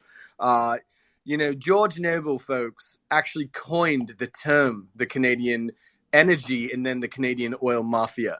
And we were a group that would all listen to Spaces and we banded together. So George, one day all the royalties of these things are all going to go to charity.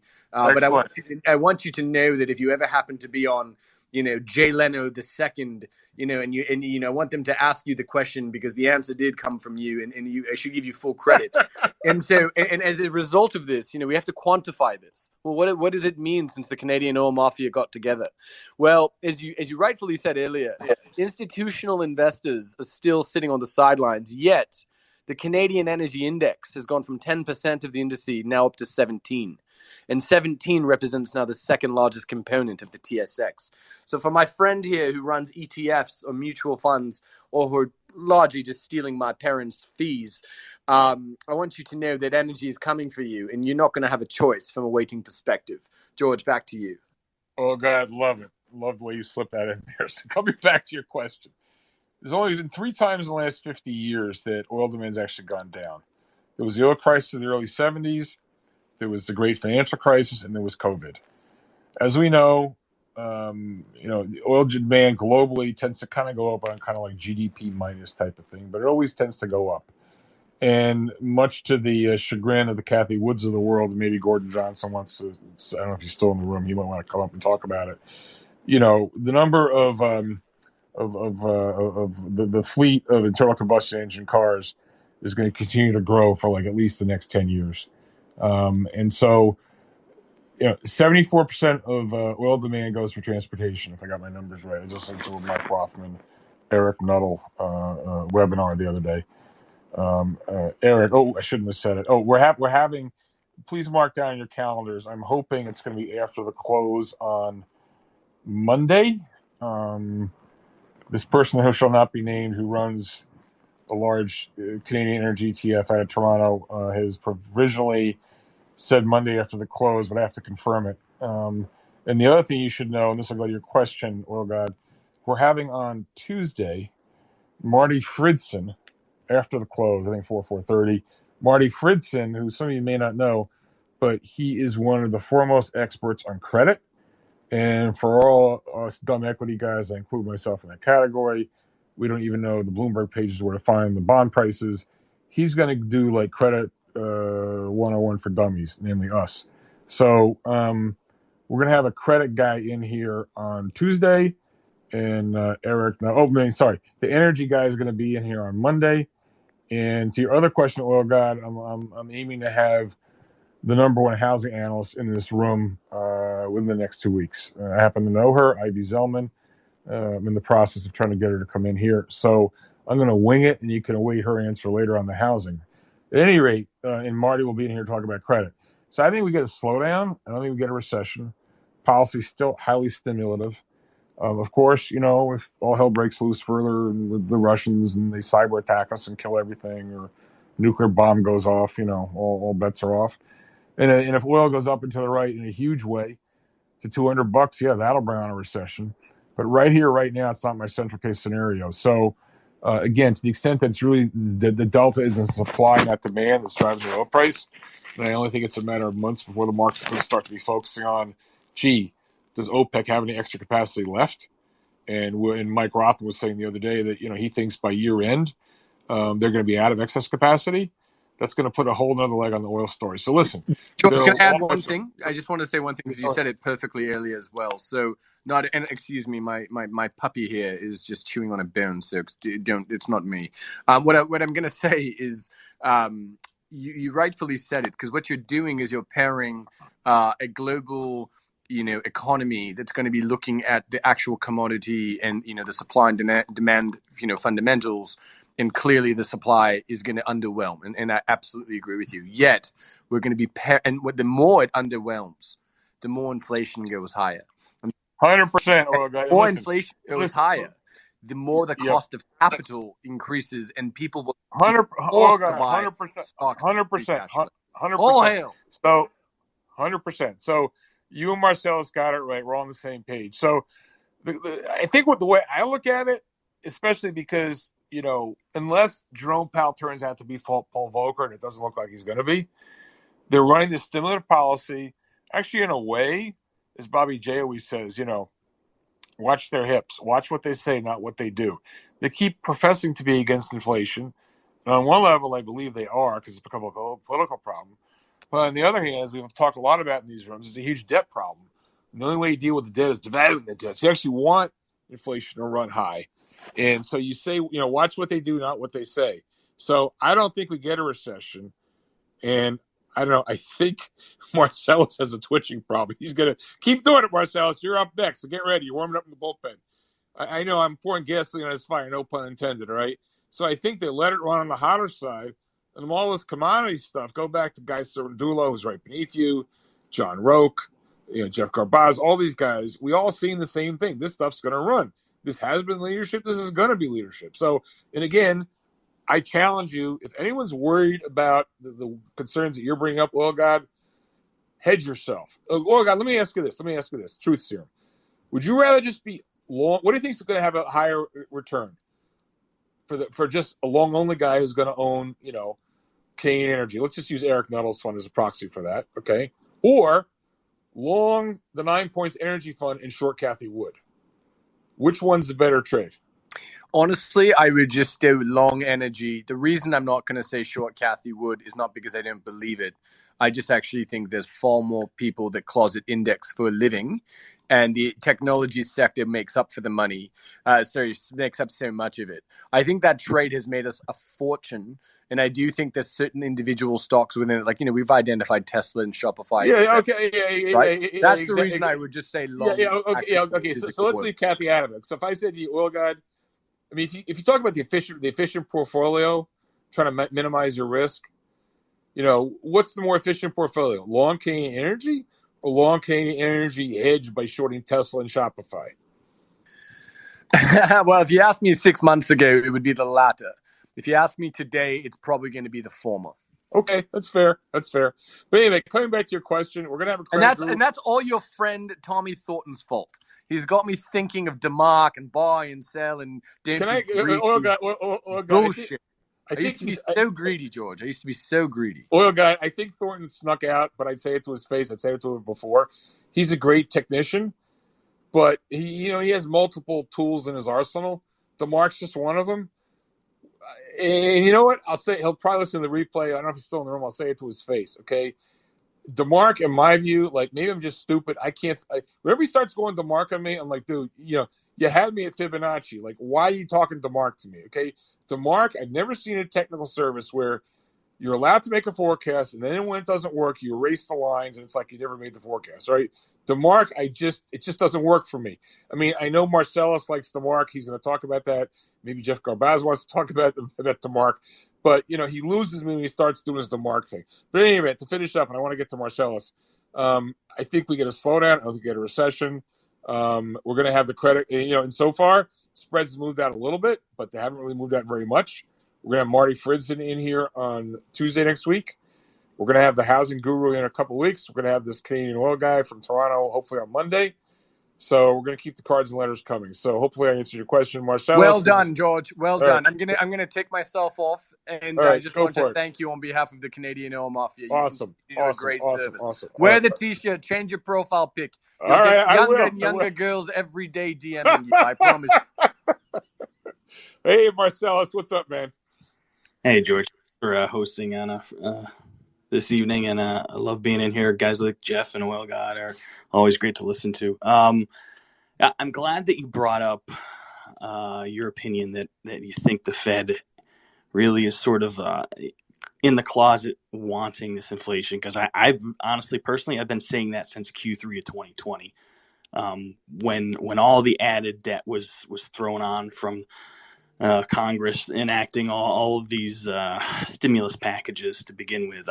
I said from that very day, we're going to have inflation, and the Fed is going to want it to happen because they don't have a choice. And I still feel that way. They still have not started to begin tightening officially yet, right? They can say all they want about 8, 11, 12 raises, but until they actually happen, it doesn't matter. And if they're not actually tightening, it doesn't matter. But anyway, that's a different issue. I mean, I think obviously I am in the inflation camp. I have been since day one. All the people that said it was transitory in November, I said, you're going to be very wrong. I hope everybody's paying attention to what we're saying, because if you don't position yourself now, you're going to find yourself where you are right now if you stayed in tech. Anyway, as far as the energy and Canadian companies are concerned, I think people need to pay attention to how high natural gas has gone over the last couple of weeks. Definitely not something even those of us in the comm did not expect to see this. This was not on the radar at all.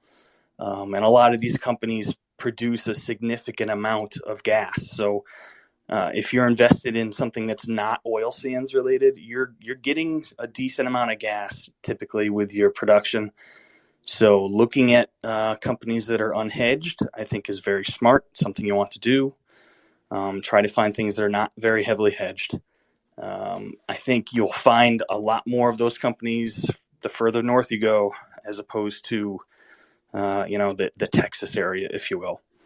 So I don't know. I didn't really have a whole lot to talk about, other than I think people need to pay attention to natural gas prices when they're running their models on it.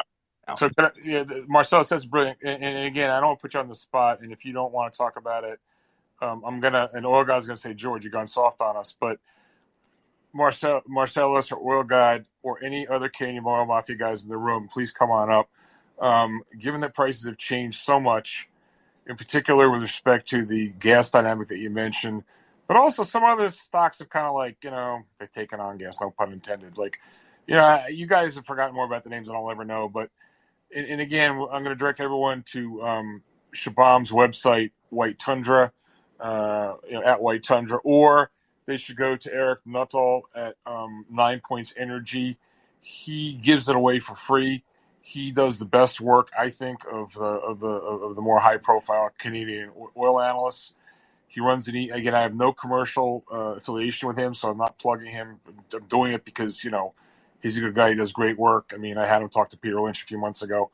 But I just want to ask you guys. And by the way, he has his portfolio up there. He's kind of like, hey, well, God, don't throw a tomato at me.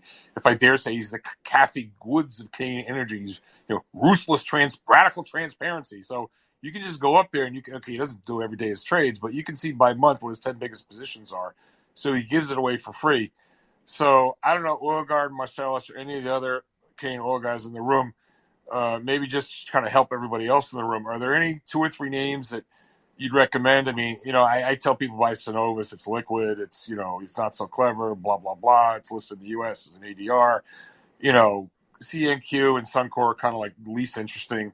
So for companies that, Americans would recognize that are more liquid or traded in the U.S., but then there are a lot of smaller ones. So I don't know, maybe if you guys could mention 2 or 3 names bigger George, sample. I'm going to give you one, and then I'm going to cede the floor to Marcellus. And Deep, buddy, I miss you. I hope you come and move to Canada one day, and we can all get a farm and start families and smoke weed. It'll be fucking fantastic.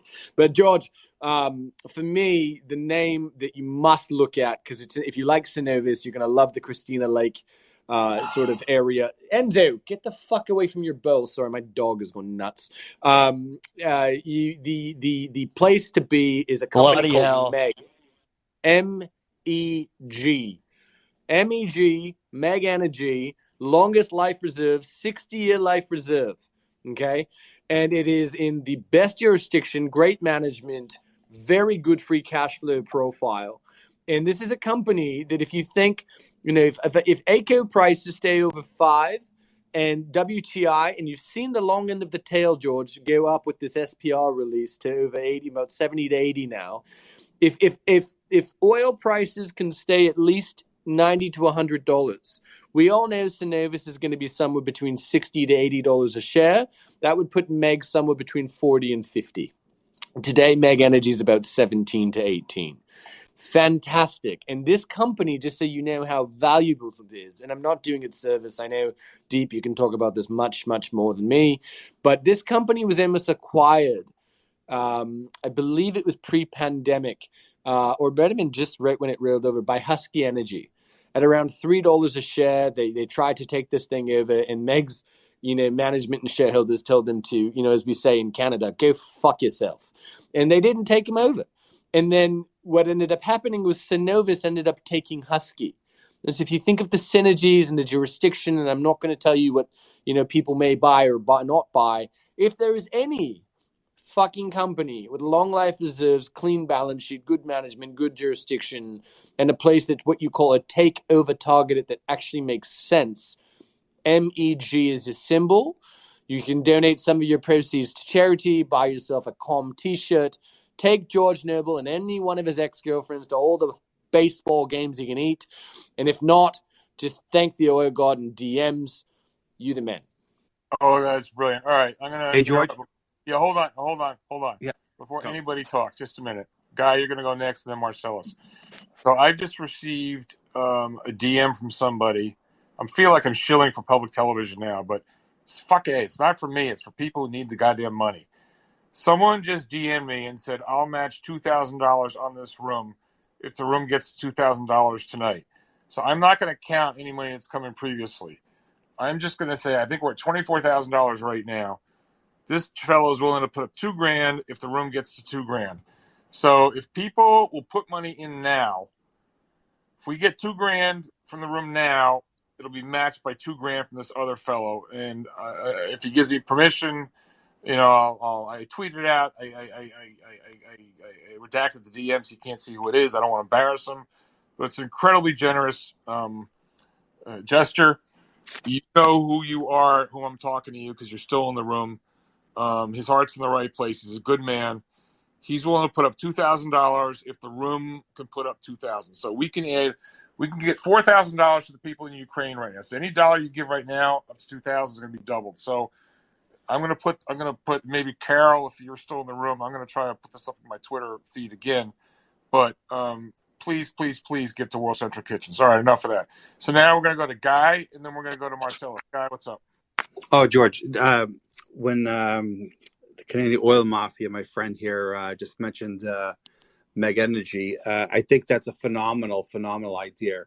Now, as an Italian, I mean, I can't say I'm an Italian oil mafia person, but I could say I wish I could say olive oil is a buy, but this one here is definitely a phenomenal buy. I did my money flow work on this not recently, and 29 is my upside target. And I was looking on the Erlanger work, which Jeff Gabars is, he's the authority on it. But there's like 9 days of shorts in the stock, and the stock broke out of a base just about earlier in the year in January. So I think this stock looks really phenomenal. So I would highly recommend people look at that. But I also wanted to really chime in on what Roke said a while back. Now, again, I spent over 30 years on the buy side, and I worked with George at Fidelity in the early 90s, and I worked with George in 2005 So I work with people that manage a lot of money. And my point is, going back to energy and technology, working at Wellington, I was there for 10 years, Fidelity for 13 years. In Wellington, when we had that decline in 07, 08, and into 09, a lot of PMs, they held on to the Amazon that was down, probably 60+%. So, the point I want to make is that, a lot of these PMs are afraid to underweight, benchmark weightings. So they're going to hug the benchmark, they're going to ride the declines, and they're still going to get paid because, even if their fund is down 20% and the S&P was down 21%, they won and they're going to get a bonus. So the reason why I say this is it's so important because over time, what's going to happen is that as, if you notice what's going on in the boob tube world, people are talking more and more now than 6, 7, 8 months ago, or even 12 months ago on energy, right? It's because people are gravitating to what's working. So these people are going to be forced to add on to energy stocks. So your Exxon, your Chevrons, the big liquid names. I think, George, you and I talked not long ago, Newmont's going to be the gravitational pull for big PMs that want to have a little bit of exposure. They can't make it a big weight because tech is there and Amazon and Apple. So just think about where the money is flowing. They're going to have to still stick with these stocks that are going down. Unfortunately, it happens. I mean, if you're running a 20, 30, 40, 50 billion fund, Wellington fund, it's $1 trillion. It's crazy. They have to be close to that benchmark. So they're not going to be selling these stocks on a decline. So the smaller PMs that are $1 billion, $5 billion, $3 billion, they're going to be adding to these stocks. And that's where you're going to get the little push up. So I think, George, when I started, I did work for George in 05 and 06. We have the same environment with precious metals and energy. I think the market is going to pull these people in, and there's another big upside pull to getting money into those two sectors. So, just the other thought I had too. What would have saved Cathie Wood is to have a one-eyed technician with a crooked ruler in her arsenal, because. And I've said this to PMs. Guy. You got to explain that a little bit. Come on. Oh yeah, no. Look, I've worked with PMs that are managing anywhere from $1 billion to $70 billion. Magellan, Contra, and other people. So look, and we've managed over $5 billion at Wellington with our team. I would walk in their office and say, "Look, this chart looks like shit. You own it. You have to cut back." And I would say even a one-eyed technician with a crooked ruler would say the trend is down. And if you look at Cathie Wood's, someone for holdings like Teladoc or Coin, I mean, what technical analyst would say this is a buy? I mean, you would want to ride that down. So George, I have to tell you a quick story, 20 seconds. So back in the 90s when I worked at Fidelity, I had to cover and put ratings on healthcare and cyclicals. Those were my coverages. In cyclicals, so what happened was the fundamental analyst would have his monthly pitch on a specific group, and then a technical analyst had like 10 minutes, 15 minutes at the end to give his spiel. There was an incident where the fundamental guy, we had a paper analyst covering his stocks and why he had buys on them. So, George, I did this. And that our colleagues, a lot of them were still there back then, the Van der Heidens, et cetera.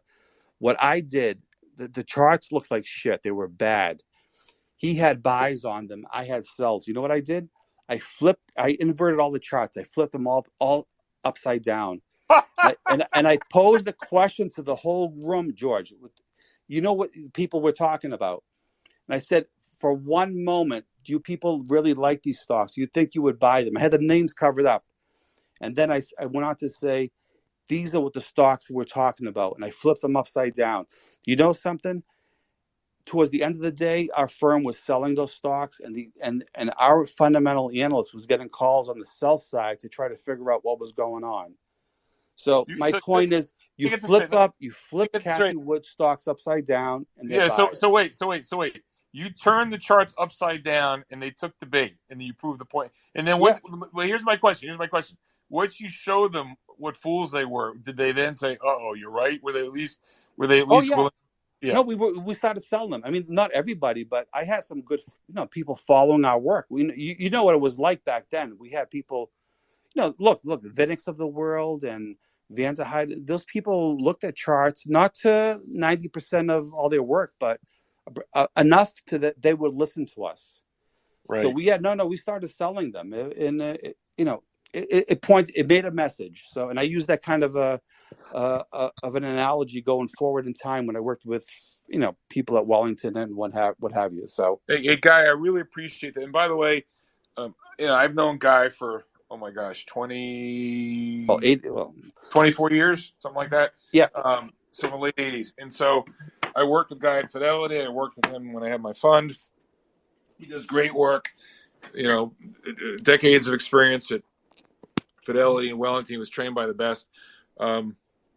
Please reach out to him. I have no commercial relationship with Guy, but please reach out to him. He has his own, independent research firm, does great work, very specific recommendations. So, for reasons everyone can appreciate, I don't like to get too much in the weeds of individual stocks here, but I can point you to people because, I got to worry about compliance, all that kind of nonsense. But, people like, Tom Thornton, Jeff Garbaz, Guy Cirandulo, John Roque, whatever. These are people who they're money. And so Guy is top rate, and I'd urge you can find him on Twitter.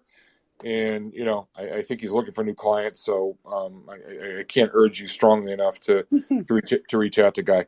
One other thing I want to say, I mentioned we got the challenge going here. Someone DM me. They just put in a couple $100. I'm watching this thing because the fellows in the room. Oh, here we go. So we were at 24-1 when I mentioned this about 10 minutes ago. We're up to 25-6. So Carol's messaging me something, but I'm not gonna read what she said. If we could raise about another $500, we'll then get 2,000 from the fellow that's in the room. And if the guy who's matching wants to DM me, and I'll call him out. But otherwise, the highest form of giving is when you give anonymously. So this is not about ego. This is about giving money to people who need it. So I can't thank you guys enough. I mean, this is great. We're all helping each other. There's tremendous value in this room. There's a reason all you crazy people come in this room and are willing to sit here for 2, 3, 4 hours. By the way, just so you know, I mean, we're getting upwards of 10, 15, as many as 25,000 people listening to these spaces. They're all up on the YouTube channel. We're putting more up there. You're going to see more stuff coming from us, probably a web page. But I don't think you're going to find another community with as much input from disparate sources. It's open architecture, so it'll be closed architecture any day of the week. I mean, just think about it. Look, you got Oil Guy and Marcellus up here. They run rings around any sell-side oil guy. We got Newman up in the right. He's going to talk in a minute. He's a veteran. He's seen cycles. He can tell you about Japan. We had Guy, we had Garbaz, we had Roque, we had Thornton. I mean, it just goes on and on and on. And I want to tell you something. We've created something here. This is a flywheel. I got people, and it's all because of you guys, because there's a room. I got people now reaching out to me that want to be in this room because they're able to connect with you. And it's funny. I mean, I'm not going to mention names, but, well, I will mention names. I'm going to call out Stan Weinstein because he was one of the biggest favorites we had in this room recently. Stan's as old school as they come. He's 80. I had to twist his arm to come into this room. He had to have his grandson download the Twitter app on his phone. He had to have his grandson show him how to use it. I mean, it was painful. Painful. All right? No one was happy. I told Stan, I said, you got to do it for 3 reasons. A, you're going to have fun. B, you're going to teach some people. C, you might even get some business out of it. Well, you know what? For a guy who was threatening me, I'm only going to stay on for an hour, and that's it. I'm done. He was on for 2.5 hours. He didn't want to go. The next day, he's telling me what a great time he had. He's 80 years old. His exact quote was, "This has reinvigorated me." And you know what the icing on the cake is? He generated a hell of a lot of business as well. So it's a win, win, win. He wins, you win, I win, we all win. and I want the people of Ukraine to win, which is why I'm going to keep banging on you people. Please give generously to World Central Kitchen. I put the link up. It's on my Twitter feed. All right, I'm talking too much as usual. So we're going to go to.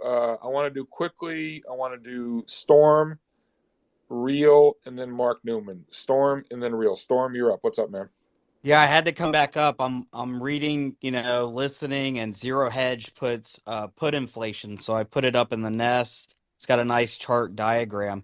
It kind of reminds me of when I took financial, and that was sadly a huge mistake. But my marketing professor advocated on my behalf, and we made things happen. And I still failed very miserably.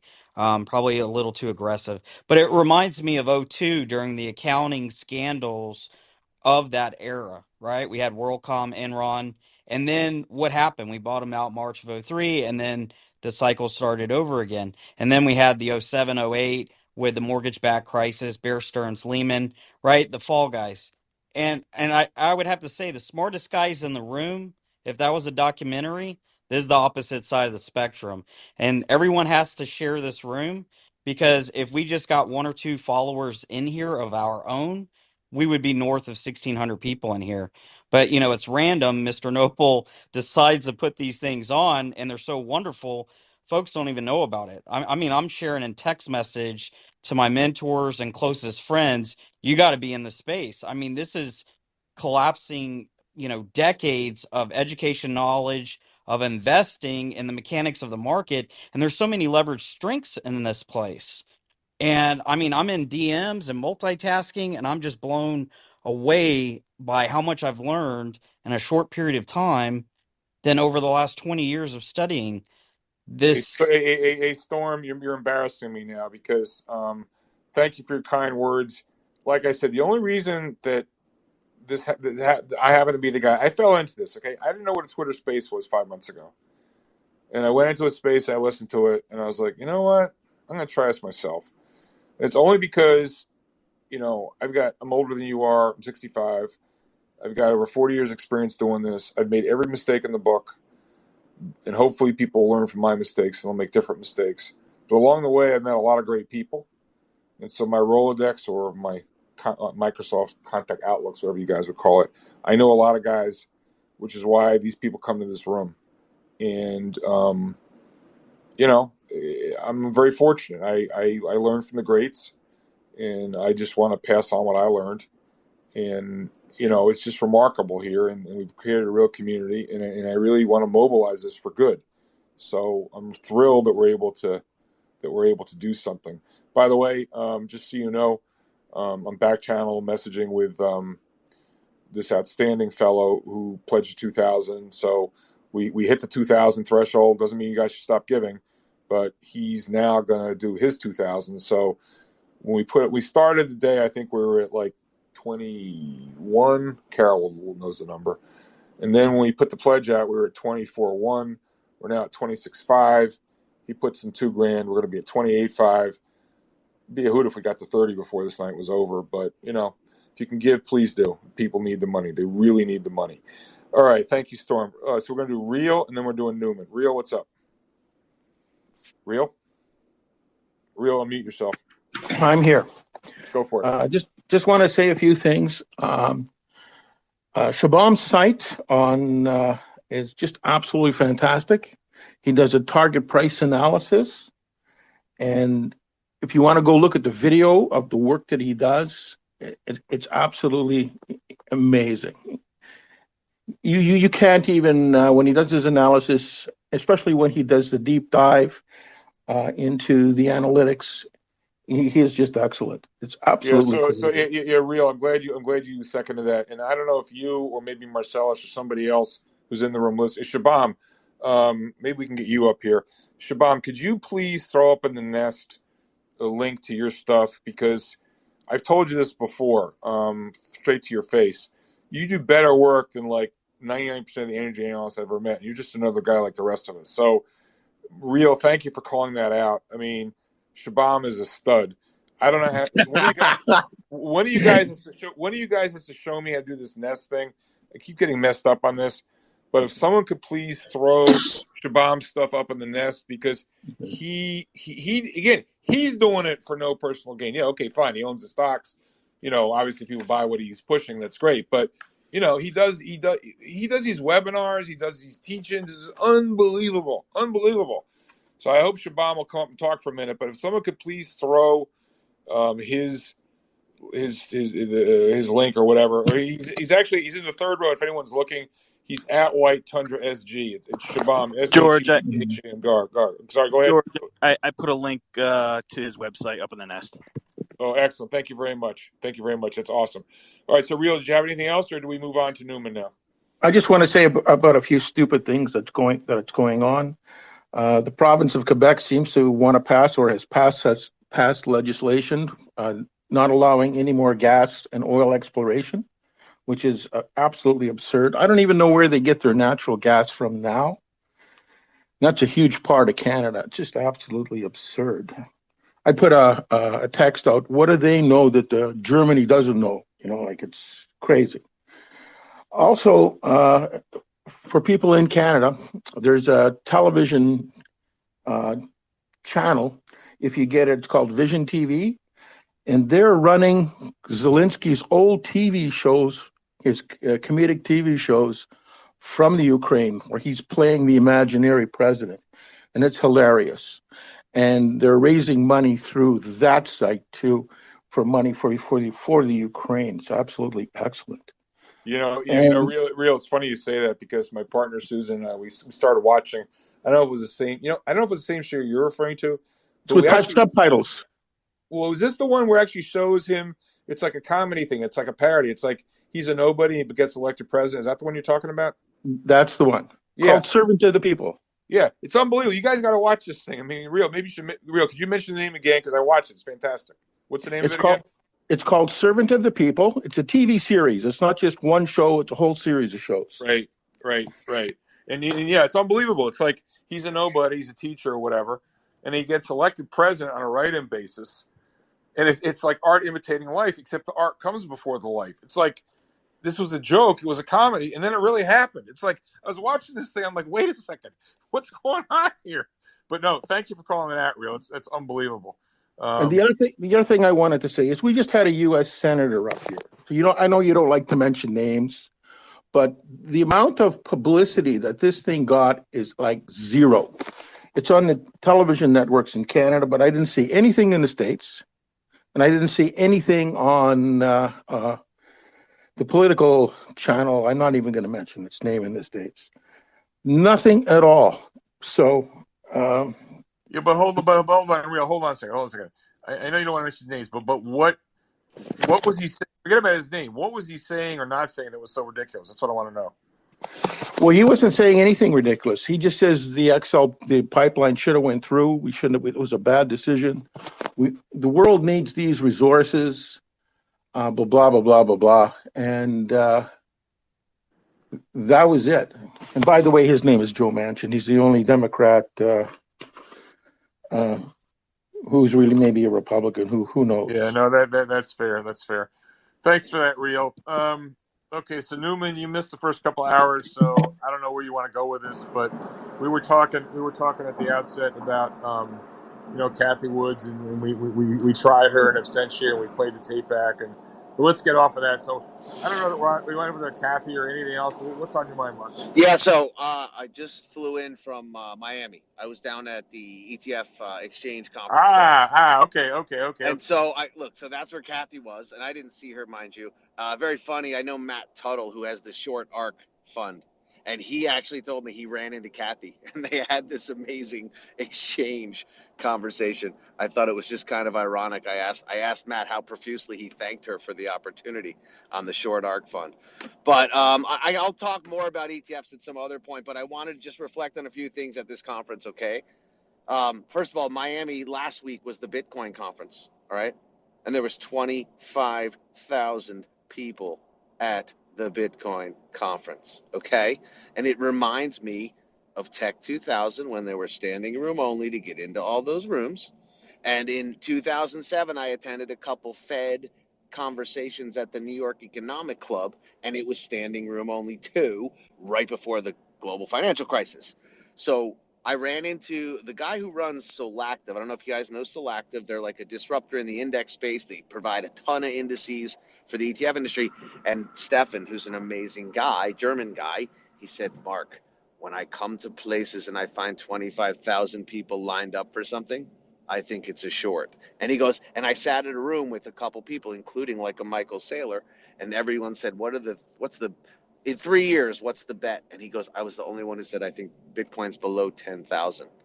And I just want to reflect one more thing about Michael Saylor, and I don't want to bash too much, but all these things, right?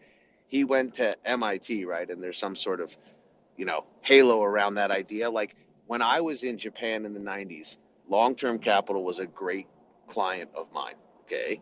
And a lot of those guys were MIT fellows. And I just want you to know, you all know how that long-term thing ended. So as George, I don't know if you originated this one, George, but it's one of my favorites. There's no gurus, it's just cycles. And, for a guy like Michael Saylor, who was selling and bashing Bitcoin at 3, 4, 5,000, and then at 10, 20,000, he finds religion. I'm making a statement here, and it's not a recommendation. It's just my opinion. But I think it's time to run, Forrest, run from that whole thing. Because at the ETF convention, not every, 80% of the breakout rooms, crypto in the future. What's coming in the future with crypto? How to talk to your clients about crypto. It was crazy. Newman. 80% Yes. of the breakout rooms are crypto? Yes, like everyone was crypto and how to talk to your clients. What are the right things to say so that your clients don't roll their eyes? It was the future of crypto. And it was really just, I said to a lot of people as I was having lunch, just sort of randomly running into people and got to talking and whatever, bullshitting, marketing, networking, excuse me. And I just said, can you convince me that it's not a cult? And nobody had a real good answer. And Yeah. Mark. So let me ask. I have the opposite question for you. When you go to a conference, there's always like the slot, like the company that's stuck presenting at 4:30 or 5 p.m. and nobody goes. Right, the last one, yeah. Right. Okay. And that's where you find the good stuff. So what I want to know is, you may say to me, you know what, this is not the right question to ask, but was there anything that stood out to you, like the nerd in the room that nobody cared about? Like people are they're all running down. It's like trying to get into the breakout session for the Bitcoin thing. It's like a Bruce Springsteen concert. It may be the most beautiful girl, but she's wearing, whatever. What were there any things that just struck you as like, wow, this might be interesting, and nobody's paying attention? Well, I'm going to make a little sort of joke here, and sort of this is what caught me.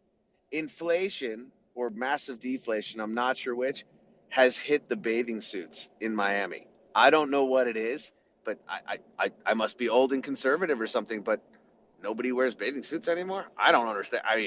They had this Wait. You mean some of these bathing suits, like there's not a lot of bathing suit there? There's not much left in the imagination. What do you say? George, I dental floss with bigger pieces of material than some of these bathing suits, okay? And I'm like, I was having, I was meeting people and networking and talking to people, and I was just like, I have a crick in my neck now, man. It was crazy down there.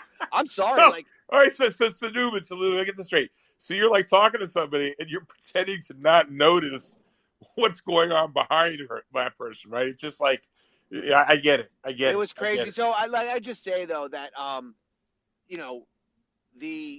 it just feels. I guess last week or so that guy Kevin O'Leary, Mr. Wonderful, said Bitcoin mining will save the earth. Yeah. That was my first signal to start running. Like when that guy says save the earth and Bitcoin in the same sentence, I think that we all are starting to feel this sort of changing of the shifting of the tectonic plates. Sure. And obviously the energy guys have been on that, and I just think that it's one of those, everyone looks at you with like you have 2, 3, 4 heads, and then 6 months later they're like, wow, that was the right call. And I just think that the Bitcoin thing or the crypto thing has just gotten to a point where I'd be running the other way is really how I feel about that. Newman, that's great. Let me one last thing. So, aside from crypto, were there any guys like I didn't You're breaking up a little, George. It must be my. Sorry. Say that again. Yeah, sorry. So there's like one. I think there's a good inflation ETF out there, INFL. It's run by Kinetic Concepts, whatever. Yeah, But Kinetic Horizons. yeah, okay, right. There hasn't been a plethora of like inflation or energy or I mean, forget about lithium. That's bullshit EV stuff. Okay, but sort of like stuff in the ground. I mean, you may say, well, it's because people buy stocks, but I haven't seen too many. I haven't really. Was there anybody pitching like either energy ETFs or inflation ETFs or was it or no? It was all just growth dope shit and Bitcoin. Like, talk to me Well, about what else? What else did I you see? thought that was interesting. There was one guy talking about how he was still shunning the value trade. He was talking about low PEs and how some of these value names over time could still just grind and trend lower. And I thought in the era, or not era, but in the newer development of higher rates, I think that the guys who are still poo-pooing and leaning and fading the value trade, I don't think they're expecting rates to stay firm extensively, which is why they're sort of saying, no, still poo-poo the value stuff. And I thought that was sort of, I disagreed with that, to be honest. Wow, Newman, I could kiss you, man. We got a bromance here. This is awesome. Music to my ears.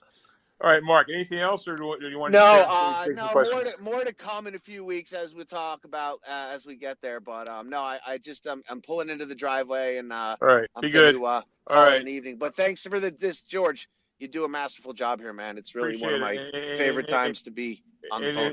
and thanks for dropping it. You always add to the room. That's great. Thanks, Newman. Have a You good one. got it. Have a good one, All right, guys. sounds good. All right, we're gonna go now to Illinois. Good to see you, man. What's up? Hey, George. Thanks for having me up here. Tommy Thornton has, I subscribe to his service. 2 weeks ago, he was bullish on natural gas at 550. Now that it's getting up to 7, he's hedging his bets a little bit more, and he's saying that, it's looking, sentiment is really strong here, and he's potentially calling for, technical pullback here. And I guess, sort of what I'm seeing is that there's, kind of, I'm wondering if we're looking sort of at, a short-term supply squeeze. I guess my question sort of is during these supply panics and stuff like that, what are you looking at? Are you looking at the technicals? Are you looking at the fundamentals? And sort of what's everybody else thinking about sort of in the natural gas space, both Well, physically yeah. and fundamentally? So trying to predict energy prices is a fool's errand. There are guys that are much smarter and have far more experience and work harder than I am, and it's hard getting it right. So let's not minimize the enormity of the task. I concede that. I'm just looking for advice from experienced hands because the sample size that I have is small and yours is a little bit bigger. I understand. My question is, did you participate in the natural gas play by buying an equity, or did you buy the natural gas itself? What did you do? Did you buy an ETF? Or you buy UNG or a future, or did you actually buy a natural gas producing company? What did you buy? I buy the equities, and then I usually hedge UNG by buying puts at like the 20, at the 20 delta or so. All right. So you bought the equities. Okay. So the thing is, the equities are really correlate to the strip in the future, and a lot of times you'll see spot prices go way up or way down, and the equities have a relatively more muted reaction. So I can't speak to which particular equity you own. If you want to catch me offline, we can talk about it. But let me give you an example. All right, let's look at what happened with oil. All right, oil went way up to what it was at 130, wherever it went. WTI went to 130 or 125. I lost track of the numbers. And the stocks went up, but they didn't go up that much. And then WTI crashed to 95. And the stocks went down a little bit, but not that much. And so here we have, WTI, I think was 101 today, if I remember correctly, 102. Having reached 125 a few weeks ago, and yet the energy equities are higher because they're trading off the strip. If you look at the outlets on crude, the strip is actually higher now than it was before Biden did the SPR stint. So, it's multiple time frames, and so you're asking questions, short-term micro stuff. So, if the question is what is spot natural gas going to do in the next couple of weeks, who the hell knows? What I think you have a better shot at getting right is what will natural gas equities do over the next year or two. And I see Shabam is snuck up here, so he's going to speak to this in a minute. So I don't try to pretend. I don't try to figure out short-term wiggles. I don't know too many people who do, because it's a fool's errand. It's not what Shabam does. It's not what Marcellus does. It's not what Oil God does. It's not what I do. I try to figure out what's a reasonable long-term price assumption for the underlying commodity, run that through whatever scenario you want, and then take a look at what's priced. So, for instance, just staying with the energy for a second, just generically, again, if you go look at Eric Nuttall's stuff. I'll just pick on him because he's public and he gives it away for free, so I'm not violating any confidentiality. He does really good work. And go to Shabam's website. He does it as well. And he can show you equities where, if you look at what's implied in the price, maybe it's discounting $60 or $65 WTI and, spot's 102. Well, what do you care if WTI goes down $10 or up $10? Yeah, sure. Sentiment terms, it's going to matter. But equities live in the future. Commodities are spots. There's a big difference. And so I think what Tommy Thornton's talking about, I didn't see his report today. I didn't look at it. He's probably talking about the short-term price. But you got to ask yourself, if spot natural gas does come in, and it might very well do, because the other thing to keep in mind is the financial market for these products, like oil, is like 50 times the physical market. So sentiment shifts in the financial market can shift the underlying physical price enormously. And so you got to ask yourself, am I trying to be the smart guy to figure out the zigs and zags in the short run? That's a fool's errand. Or, and I'm going to let Shabam talk, because actually, Shabam, I'm going to tee it up for you this way, because your question. How do you look, Shabam? So I'm going to hand it off to Shabam. Shabam, I don't know if you heard the question, but what basically it speaks to is, how do you think about spot prices in terms of valuation? Do you look at the strip? Do you tend not to worry so much more about the spot price and more about your long-term expectations? And how do you think about the volatility and the noise that comes from the gyration in the short-term prices? So Shabam, good to see you. The floor is yours. Shabam, please unmute yourself. Yeah, thanks, George. Great to see you again. Great to see everyone deep, Illinois, real stuff. I see Guy Cirandulo is on the stage. So hey, Boil God. So I'll keep it simple, I guess. I look at the macro, and as long as nothing changes in the macro, which we've recently had a little bit of a change, but I think we're back in a undersupplied situation in that 1.5 to 2 million barrels a day. Based on the latest data I'm seeing, it did contract there for the last 4 weeks-ish, where we saw some inventory builds in some areas, but the macro is back looking good. You pick the right names, and you sit tight. That's it. If you try and trade in and out, you get panicked by the volatility. All that's going to end up happening is you're going to sell on the down days, and it's going to run up 5, 6, 7% the next day. So we saw that this Monday again. The same thing. It's like clockwork. So yeah, I mean, it's tough. The mental part of trading oil stocks is very, very tough. There's people taking victory laps. There's people calling you dumb, and you didn't sell at the top, and all this other stuff. And you know what? You just ignore them. You look at the last 18 months, you look at the last 24 months, and when you deposit your money in the bank, you're laughing. So I think it's, as an oil investor, you're fighting against a lot of things. You're fighting against people who think you're a polluter, people who think you're price gouging, people who think you're lying to them, people who think that electric vehicles are going to take over the world. You're fighting a lot of people. I've said this before. I got kicked out of a club in Seattle last summer because I was investing in oil stocks. So, yeah, basically I look at the macro. As long as nothing changes, you invest in the best names to take advantage of that macro, and you sit tight. The spot market does whatever it does. It gyrates. It doesn't really matter. The long-term thesis, midterm thesis is still intact. George, your sample size is bigger. Have you ever seen a supply squeeze in commodities or anywhere else? Have you ever seen it affects the macro fundamentals? I guess would be sort of another question. Like we've seen a nickel squeeze, we've seen the squeeze on wheat. Have you seen situations ever where it's changed the big macro picture?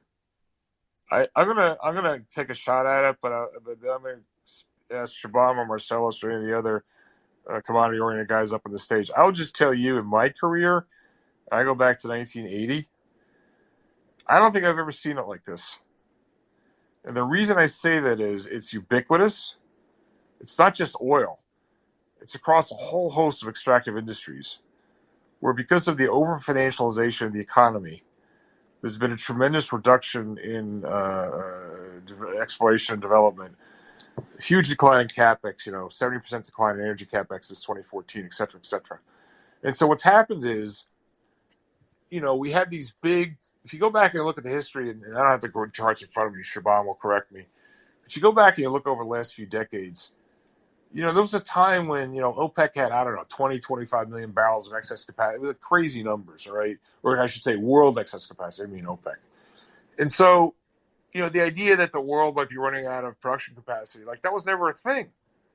Because it was always tens of millions of barrels of excess capacity.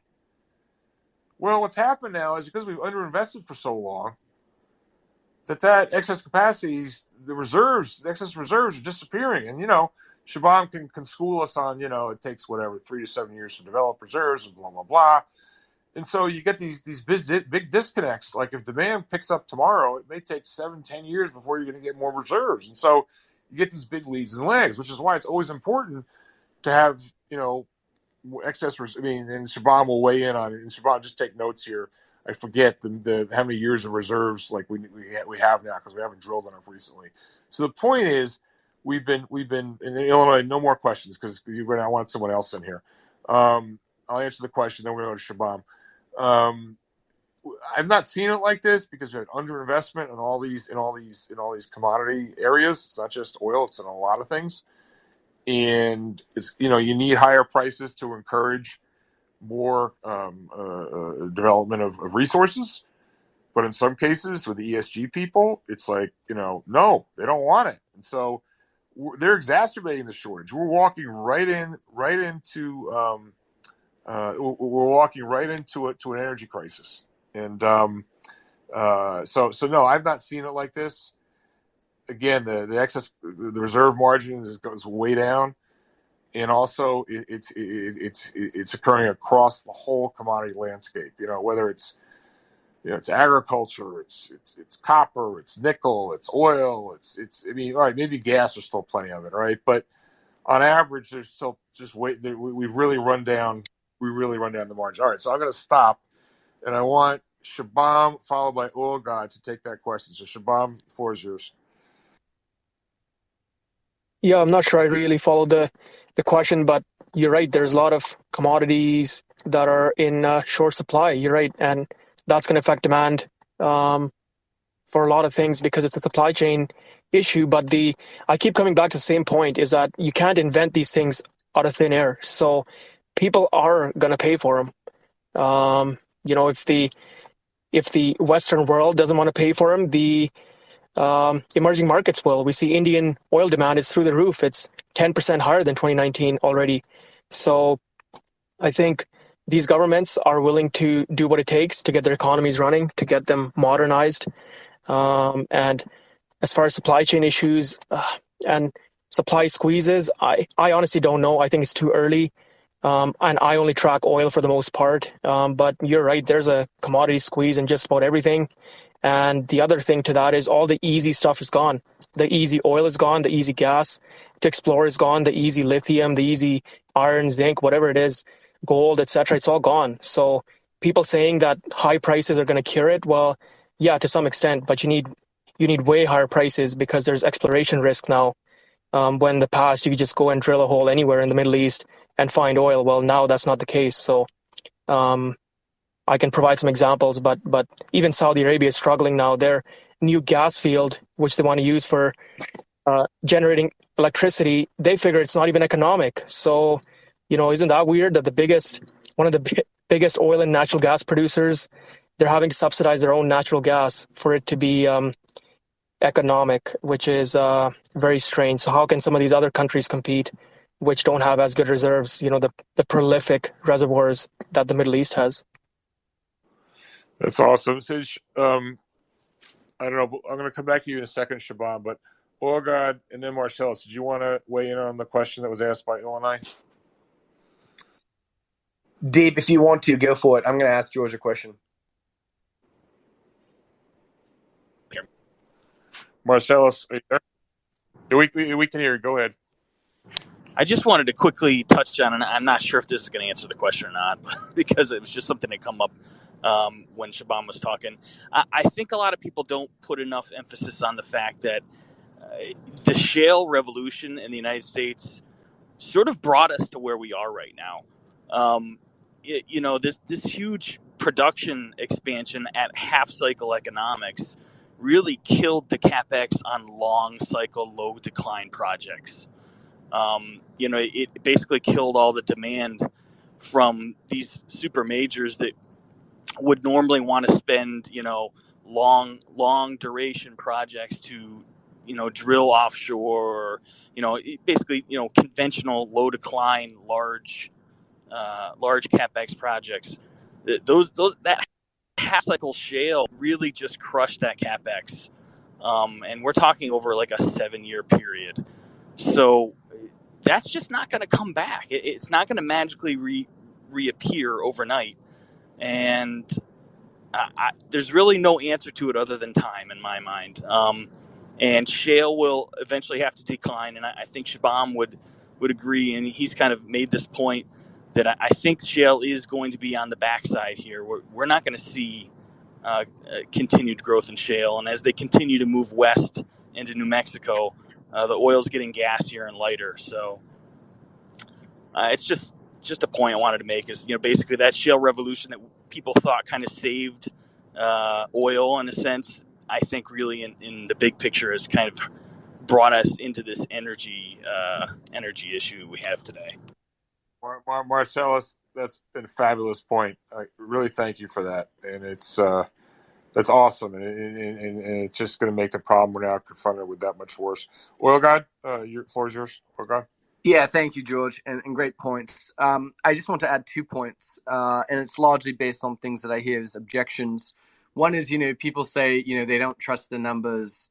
So many, whether it's, in the United States, people could be sandbagging numbers, bullshitting numbers, or quite frankly, people have what they call PTSD and just don't trust anything. And I mean, obviously, we see lots of that when you talk Canadian equity, to Shapam's point, with anybody, obviously, in Canada in the last, decade or so. And so one of the things I get them to visualize is that, when you go to a restaurant today after COVID, what have you noticed? Menus are short, or, what you call shrunken a little bit, right? The prices have gone up and the amount of options you have gone down because they've obviously got to control costs.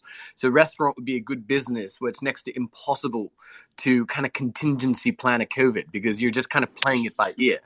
Well, what the fuck did you think was going to happen in the oil markets if you had to keep a bunch of workers away from one another, right? And oil in that industry of energy extraction is one that when it turns on for everybody all at once. But the equipment that they need and the labor that they need, it's very specialized. And so it doesn't just kind of piece back together like a restaurant would. And so think of that time delay when you start thinking about really the realities of production and relying on past information of what nations had once done in the past, right? Or what they're going to pretend that they'll be able to ramp up because, they maybe have dementia for a while, right?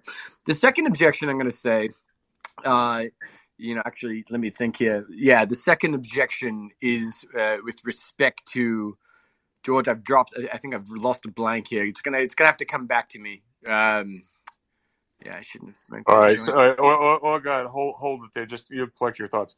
Shabam, are you still there, Shabam? Yeah, you betcha. So, I've listened to loads of your webinars, Zooms, read a lot of your stuff on your website. Earlier in the evening, before you came in the room, I was calling you out for the great work that you've done, and we were actually throwing some names around. And normally I hesitate to mention individual names, but in your case, you've been very public about it, and you're very transparent, and it's up on your website. And I urge everyone to go, follow you on Twitter and also go to your website. But I wanted to ask you right here, right now. So I usually don't do this, but in respect to the fact that prices have moved a lot, both the commodity prices have moved a lot, Some of the equity prices have moved a lot. I know you have your long-term convictions. You're not hanging on every little wiggle and jiggle. And it's very clear. I mean, again, anyone can just go look at your website. You've got, you're very public about your positions and, Surge and Meg and whatever. Could you just maybe just give an elevator pitch on, I don't know, for an average person in the room, the stock they might want to look at? And don't make it too micro-capish, but I don't know if you want to talk about Surge, you want to talk about, Meg, you want to talk about Synovus, whatever. But for the average guy in the room who's maybe thinking, hey, you know what, this energy thing sounds okay, maybe just mention a name or two that you might point them towards, if you feel comfortable. Yeah, sure, you betcha. So again, it's not investment advice, but the two names I recently bought, I want to say the last two I've bought are Meg Energy and Spartan Delta. So Meg Energy, 100,000 barrels unhedged, 60-year reserve life. They've got the best technology out there. They've got the best oil SAGD mine, if you will. It's not a mine, but the best SAGD reservoir out there. They've got $7 billion in tax pools, and they're paying no royalties this year. They're at the pre-payout royalty.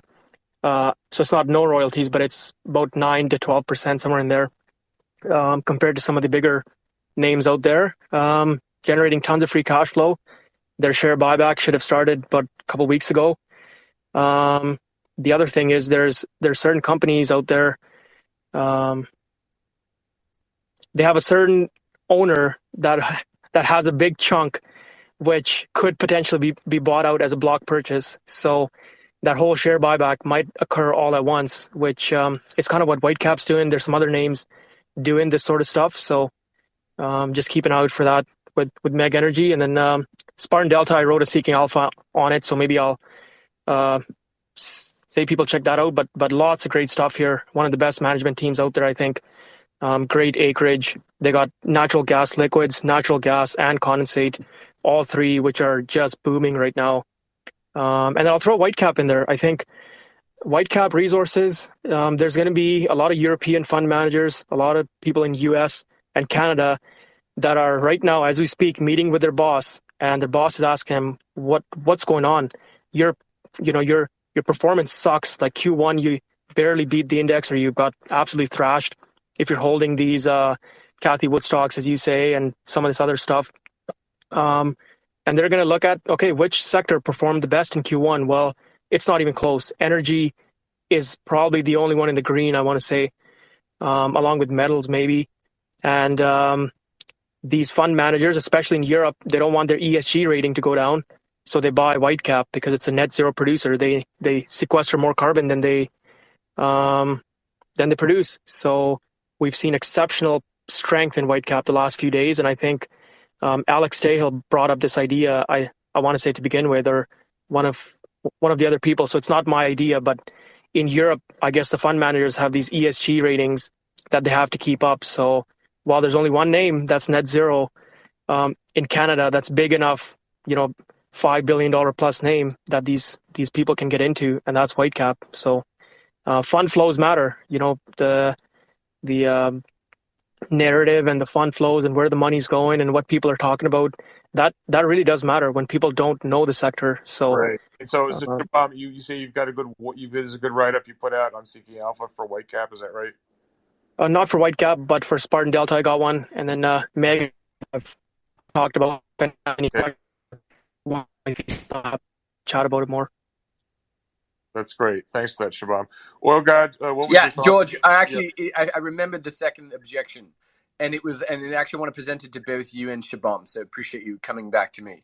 It's with respect to the definition, and George, I want to start with you because of your experience, and obviously in only the last few decades since you came out of high school. What is the definition to you of a crowded trade, right? Because when we're hearing these trades, the amount of rooms messages that I receive that say, oh, well, you're all talking the same thing. It's like a circle jerk, as they call it in France, right? But really, what the hell is a crowded trade? Because to me, Twitter, and let's just call it for what it is, 500 people to 1,000 people in a space, sometimes more. I mean, these people don't move the market, nor do they always believe everything that you say. And so, crowded trade also connotes that it's a little bit long in the tooth. So I'd like to start with you with the question, based on what you're feeling and hearing. what the hell is a crowded trade vis-a-vis energy? And then I would also like to ask Shabam how he feels about that question as well. Right. So that's an easy one. So I could answer it a bunch of different ways. So empirically, just look at price action. As the saying goes, it's not the news, but the reaction to the news that counts.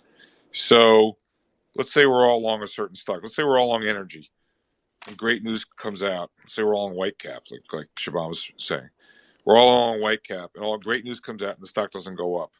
Well, it may be because it's already discounted, maybe because everybody owns it before, right? So one is looking at price action. But more importantly, the better answer to your question is these Twitter spaces are not representative of the investment body writ large.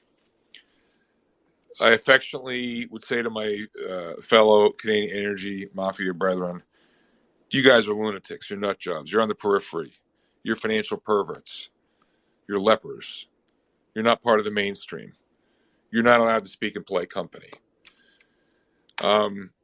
So, yeah, you may say, okay, you got to be careful too, because, heretofore, the only ones buying has been you guys and your friends, your extended family. Now that universe of people is growing. So if before, only 10% of the potential investors would even look at energy, I'm just making up an example, because they think it's been left for dead, and there's ESG, and blah, blah, blah, blah, blah. Well, now, price is going up, and as Helene Meisler always says, sentiment follows price. Everyone, to a certain extent, is a momentum buyer. Let's not forget that. Everyone says buy low and sell high. That's actually not true.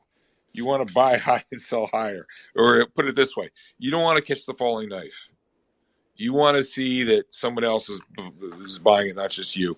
And so, yeah, of course, the momentum's picked up. A lot of the prices have moved over the course of the last year since you guys were first getting into this stuff. Nobody timed it right. No one got it exactly at the bottom in the second quarter of 2020.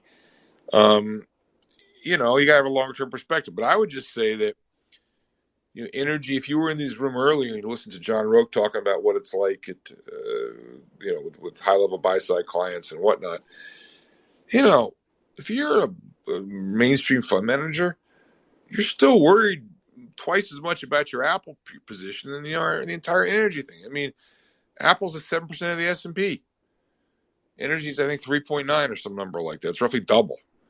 So what's far more important has been whether you get your Apple call right. And so I would say this is by no means a crowded trade. It's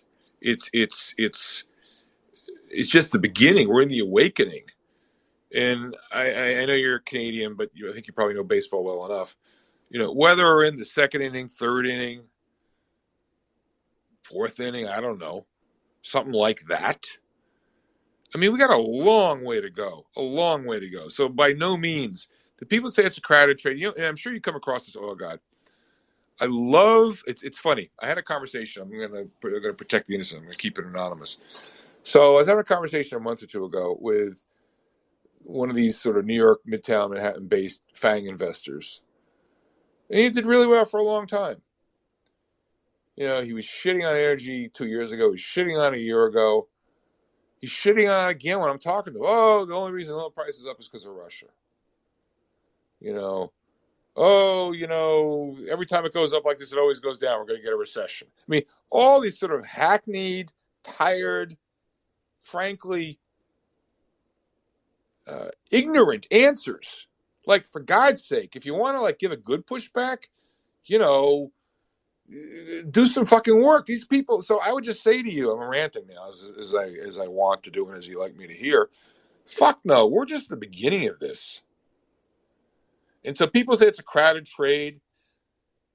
Anyone looking at the data positioning wouldn't say that. Anyone who's saying that, I suspect it's someone who doesn't have the position on, who hates it. And it's always a cheap shot. Oh, you could be pitching Shopify as a short to me. I'll just change it. Well, everyone knows it's a short. Oh, God. Yeah, that's not news. I read about that on Wall Street Bets. Well, dude, if it's on fucking 15 times revenues and the chart's broken and growth is decelerating, it's a fucking short. Don't give me... So people like to talk that way. So the idea that oil is a crowded trade, I suggest that person calls 911 and goes to their nearest hospital to seek mental health resources. I hope that answers the question.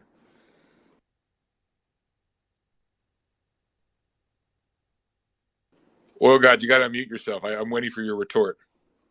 Sorry, George, I missed that last part. What was it? No, I was just saying anyone who thinks it's a crowded trade should go to their nearest hospital and seek the appropriate mental health resources. Yeah, I mean, I'm a big supporter of mental health, so I support that. Marcellus, it's up to you. Go on, man. Yeah, listen, if it was a crowded trade, we wouldn't be able to buy these things at, under 4 times multiples. I mean, there's still names we're buying at 3 times and 2 times, free cash on an enterprise value at the end of 22. So every time I see somebody say it's a crowded trade, I have to chuckle, because if it was a crowded trade, these things would all be, trading at 6 to 8 times multiples, and then we would be selling.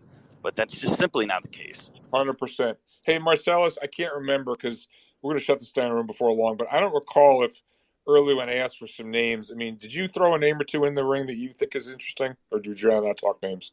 I didn't at the time. Both of the names that Shaban brought up definitely would have been ones I would have mentioned. I know Shaban's talked about Vermilion ad nauseum, and again, that's another one that's,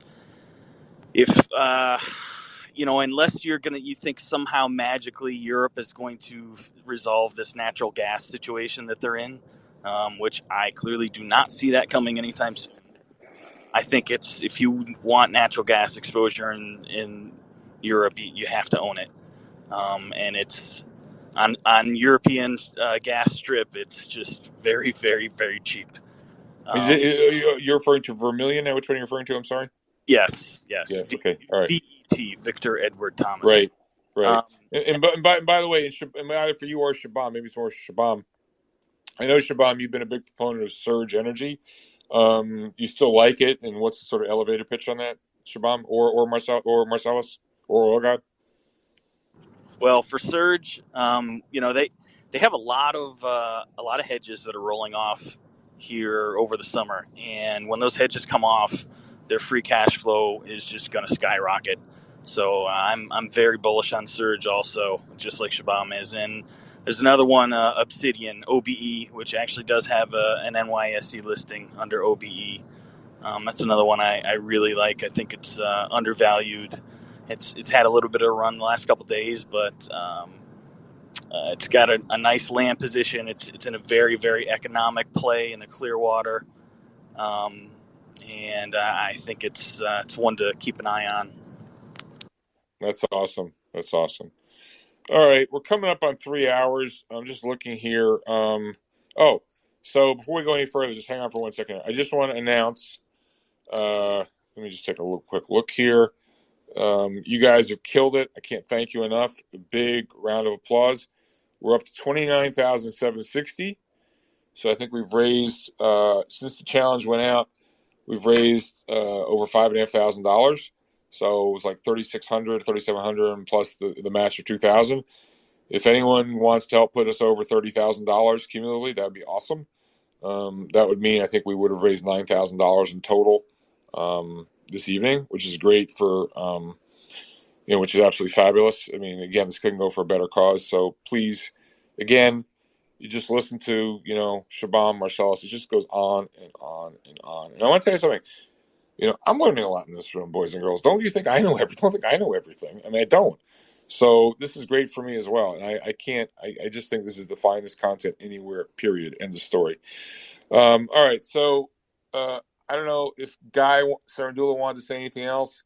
If not, Guy, if you have a question or a statement, that's it. Otherwise, I'm going to go to Carpathia. I'll give him the last say. Guy, if you got a question, no question, not hearing none, I'm going to go to Carpathia. Carpathia, welcome to the stage. What's up, my friend? Man, I always kind of come in here at the end, and I just want to say how honored I am to be listening to the Canadian Mafia and oil mafia. Can you guys hear me? I can't. We can hear you. We can hear you fine, Carpathia. Go for it. All right.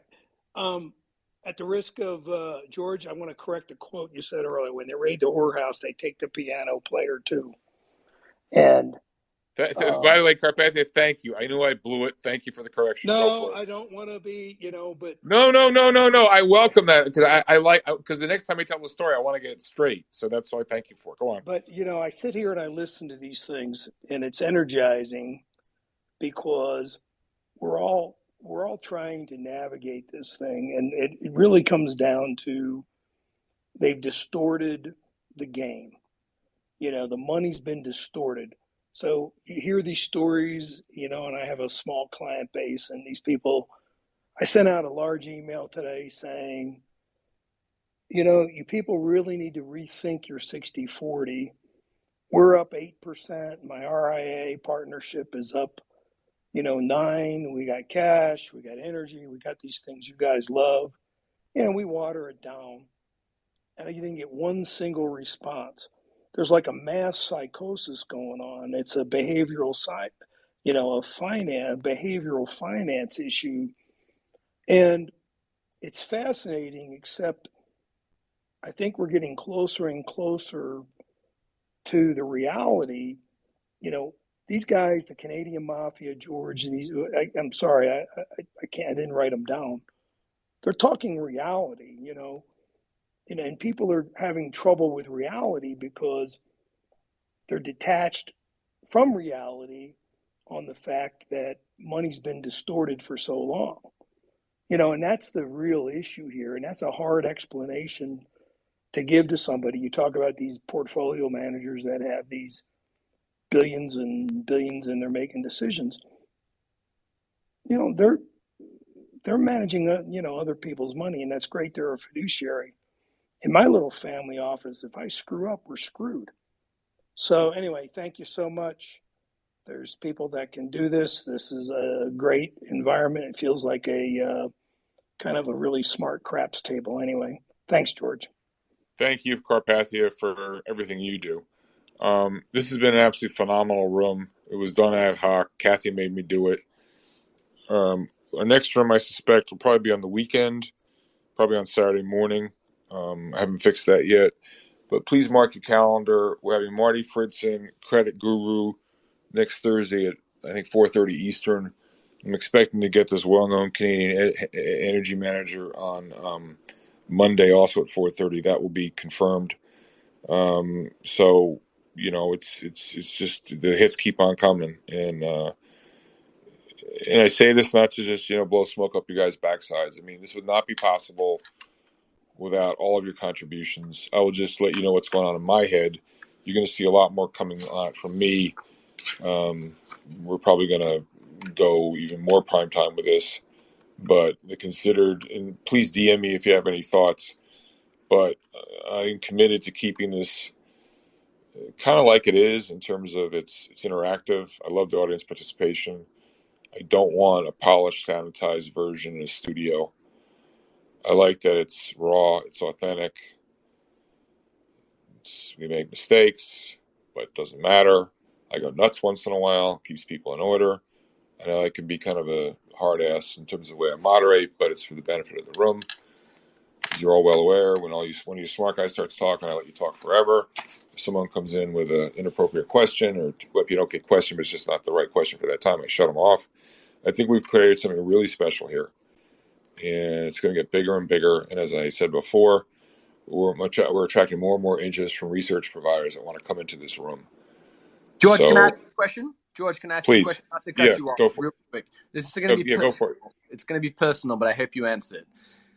Fine. When you're off Twitter and you're in a restaurant with somebody who's not really on Twitter, if you know what I mean, have you to date mentioned the Canadian oil mafia to somebody who's not a part of the Twitter community? Just out of conversation? No. Why do you ask? Because I'm just optimistic for the future because I know you're going to start.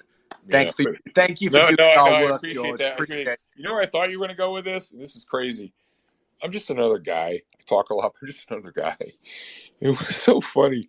We did that thing about, I don't know, a month or two ago with Tommy Thornton. I was at that pizza place in Stamford, Connecticut, and I spilled the beer. But I got to digress for 1 second. Can you explain something to me? It's an age thing. Like, I don't get it. Just because I see other people putting up their burgers or their pizza, whatever it is they're going to eat, they tweet this stuff out and they get like 1 million likes.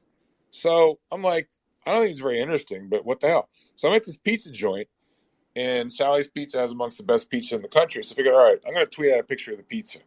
And I was amazed. Like 100 people liked it. What is the fascination with food on Twitter? I don't understand. I mean, and then I tweeted out a thing about a corned beef sandwich the other day about how the price inflation was not transitory. People went nuts on it. Like, what is the fascination with food, Oil God? Well, I'm going to give 2 responses. One of them is that it's the most relatable thing that all of us can do, right? I mean, we're all still convincing one another to get into oil stocks, but I'm sure between it, we all need a meal, right? So I'm going to go with that being the most obvious. But number 2, George, let's admit it, right? It's a tough economy. You put food on there, you look rich. Somebody wants to slide into your DMs. George, I hear you like ex-girlfriends. You know how it goes. All right. We'll go to Real, and then we're going to go to Marcellus, and then we're going to close it. Real, what's up? I just want to say with some of these oil companies in Canada, they were beaten up so bad and all kinds of losses. So when they were being acquired, those losses also flowed over. So they got those companies. I have to look at some of them. I want to look at the Cenovus purchase of Husky. I would be surprised if they bought that company for about half what it's worth because they got the losses, which they can use moving forward. Which people, they just look at the losses, but they don't think about how they got them or how they acquired them. Yep. Appreciate Go that. ahead. Appreciate that. That's awesome. Thanks for And that, then, Real. yeah, Sorry. and the other thing is I took a position in XME at the beginning of the year. Yep. And I've hardly looked at it. And it looks like I'm up about 35%. And that just goes to nothing but that, the Real. XME metals market. Exactly. And by the way, you make a really interesting point. Real, let me ask you about this. We should have you on here as a speaker sometime. But when you made a really interesting point about XME and spent portfolio construction. Like, you made a decision to put some money into the metals complex for XME. You didn't mess around like, do I want to buy BHP? Do I want to buy Freeport? This, that, whatever. And so the most important thing is really the asset selection, the sector selection, and not so much getting caught up in the minutia of BHP's better than Anglo, which is better than Freeport. And with respect and love, I would say to everybody in the room, if you're thinking about Canadian oil stocks, oh God, you're gonna be like, dude, like, you don't have to talk anymore. Like, your head's exploding because I'm like shilling for you like relentlessly. But it's like the bigger decision is whether you're in the pool or out of the pool. Like, don't drive yourself nuts. Do I buy Whitecap or do I buy Cenovus or do I buy Meg? They're all going to go up. Some will go up more than others, but they're all going to go up. The decision you got to make is, do I sell my freaking tech stocks? That's the decision.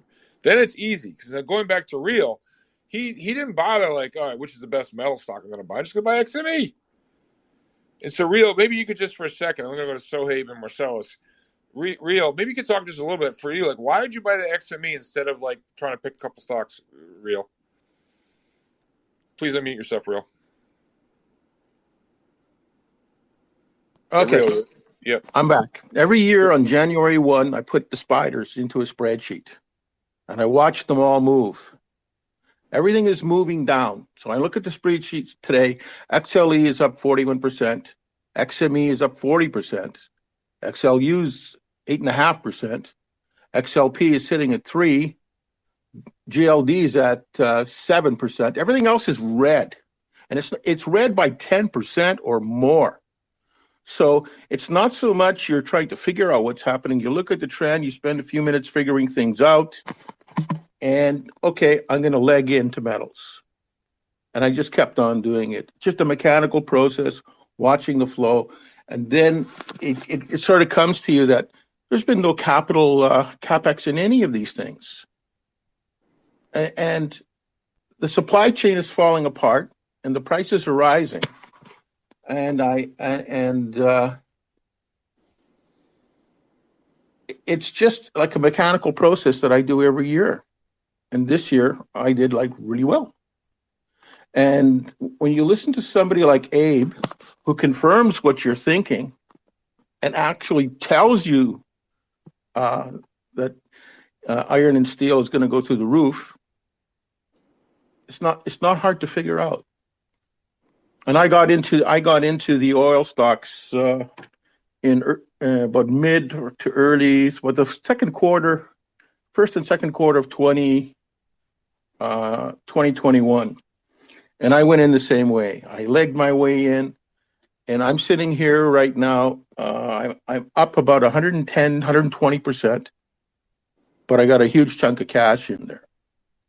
And it's six figures. I went all in. You're not supposed to do that, but I did. And so real. I'm serious. I want to have you as a speaker in one of our upcoming spaces. Just talk about portfolio construction. But could you just speak to why did you buy the XME instead of just picking a couple of metal stocks yourself? It started to move. It was the only thing that was kind of moving green when everything else was red. And the other thing is, I listened to this guy. His name is George Noble, and I put in stops on everything that I had, and as they fell, I went to cash, and I just stayed in cash, and I stayed in cash, and I stayed in cash. Real. Yes. I'm gonna cry. No, I'm gonna cry. Okay, no, I tell you something. You're a real guy, as your name says, but I've gotten DMs from people back messaging saying, thanks for this, thanks for that. I can't force anybody to do anything. I can just try to present the truth as I see it. And when I get comments like that or from other people, that's just, it doesn't get any better than that. So thank you. Appreciate it. Hey, George. Yeah. It's Guy. Sorry. Just a quick question. Quick comment. So the Synovus comment we just had. Yeah. The money flow work on that stock is phenomenal. This is one that I am personally long, and the bottom line is the base pattern that came out of, which is going back over a little over 5 years. The initial upside target is about 54% at 27. Then I have a target of 35. But my point is, going back to what I said earlier, with PMs that have to try to outperform, they're gonna be sucking wind with the Amazons and Apples and whatever else. They're gonna have to gravitate and put money into this other stuff, and it's gonna be a gradual input. They can't be overweight energy in a big way. They're not going to be. It's going to be a gradual. But for someone's running 10 billion and putting in, I don't know, hundreds of millions, it's going to be a significant push up. So I think we're in the start of this is like George. This is like 2005. Guy. Yo, I'm gonna have people yell at me for doing this, but it's late at night. I know, but it's just hear exciting. Me out. Stop. No, what you're telling me, Guy, is it'd be like we're working together. What you're telling me, an oil guy is gonna go nuts. I know. You're telling me this is gonna last a long time. Well, we're not gonna be guilt. We're not gonna have a. How should I put this? Don't you hate? Oh God, don't you hate when you engage in premature speculation and it doesn't last? Well, God, you know that problem? Okay. Yeah, George, I'm not. You want to let it run. To be honest with you, George, I'm what we call very excited for a very long time, and it's let's just say I have a lot. I'm master of my own domain, as they say, master of my own domain. So, oh God, you tell me you're like the ever ready bunny who keeps on going and going. It's called the Energizer Bunny. It's called the Energizer Bunny. I'm sorry, George. It happened after the Civil War. So, and George, it's going to be a forced participation. Mark my words, because Guy, wait, hold on. Yeah. We got to get the quote here because I got to put this out. It's forced. It's forced. Wait, I got to say forced participation, right? Exactly. It's going to be forced participation. Okay. Yep. That sounds too sexual. I'm uncomfortable. Oil guy. Look. It's like you walk into a room. You want to dance with the pretty girls. Which one are you going to be forced to dance with? The prettiest one, right? This is the prettiest one in the room. It's oil guy. When he's saying it, I don't go towards them. They come towards me. So I don't know how it works, but I'll trust you on the. So what you're saying? So oil guy. What he's saying is it's going to be forced participation. Be forced to do it, and they're going to like it. Exactly. And they're going to say, please, sir, anything. The left wingers, you're giving them all ammunition. And then it's going to be, please, sir, may I have another? Exactly. Yeah, And no, they can it's say, please, Shabam, give me another. I need another name.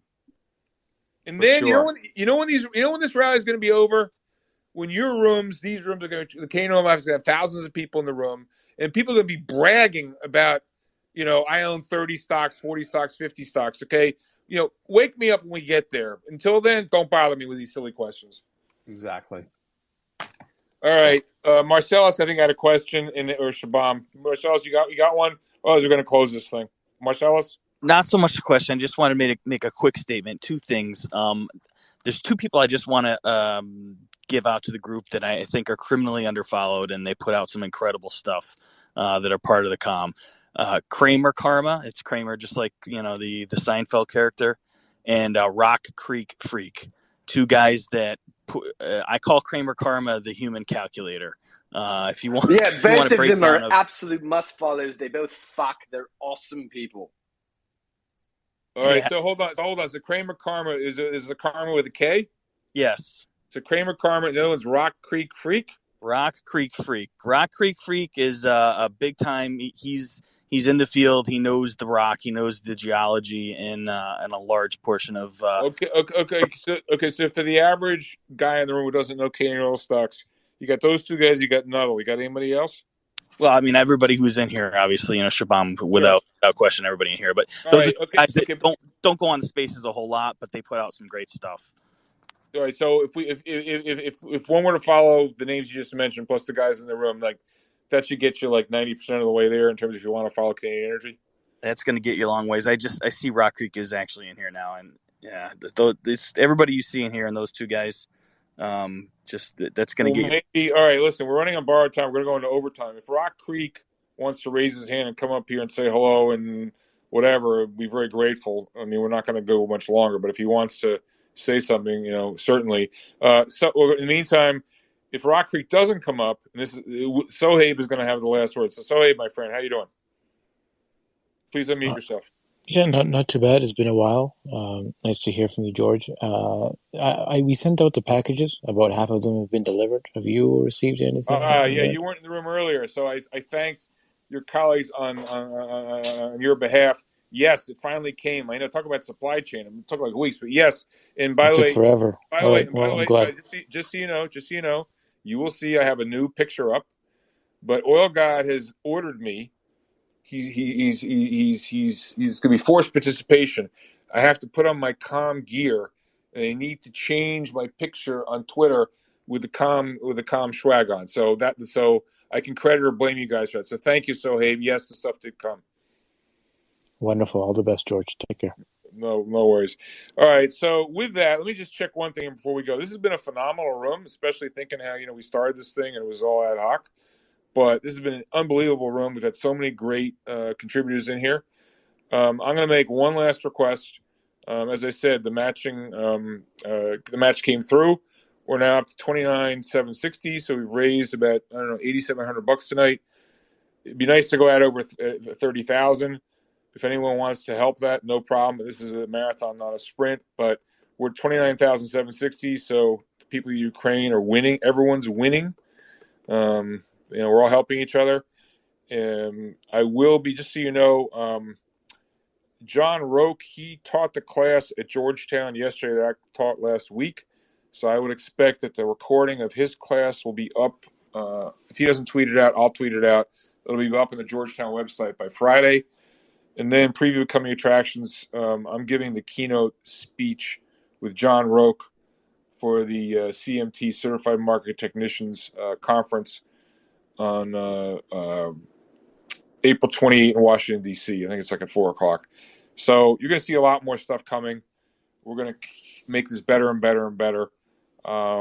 Really helping each other, helping the people of Ukraine.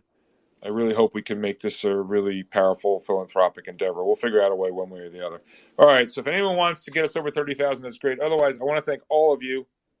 It's been phenomenal. Again, I expect the next room will probably be on Saturday.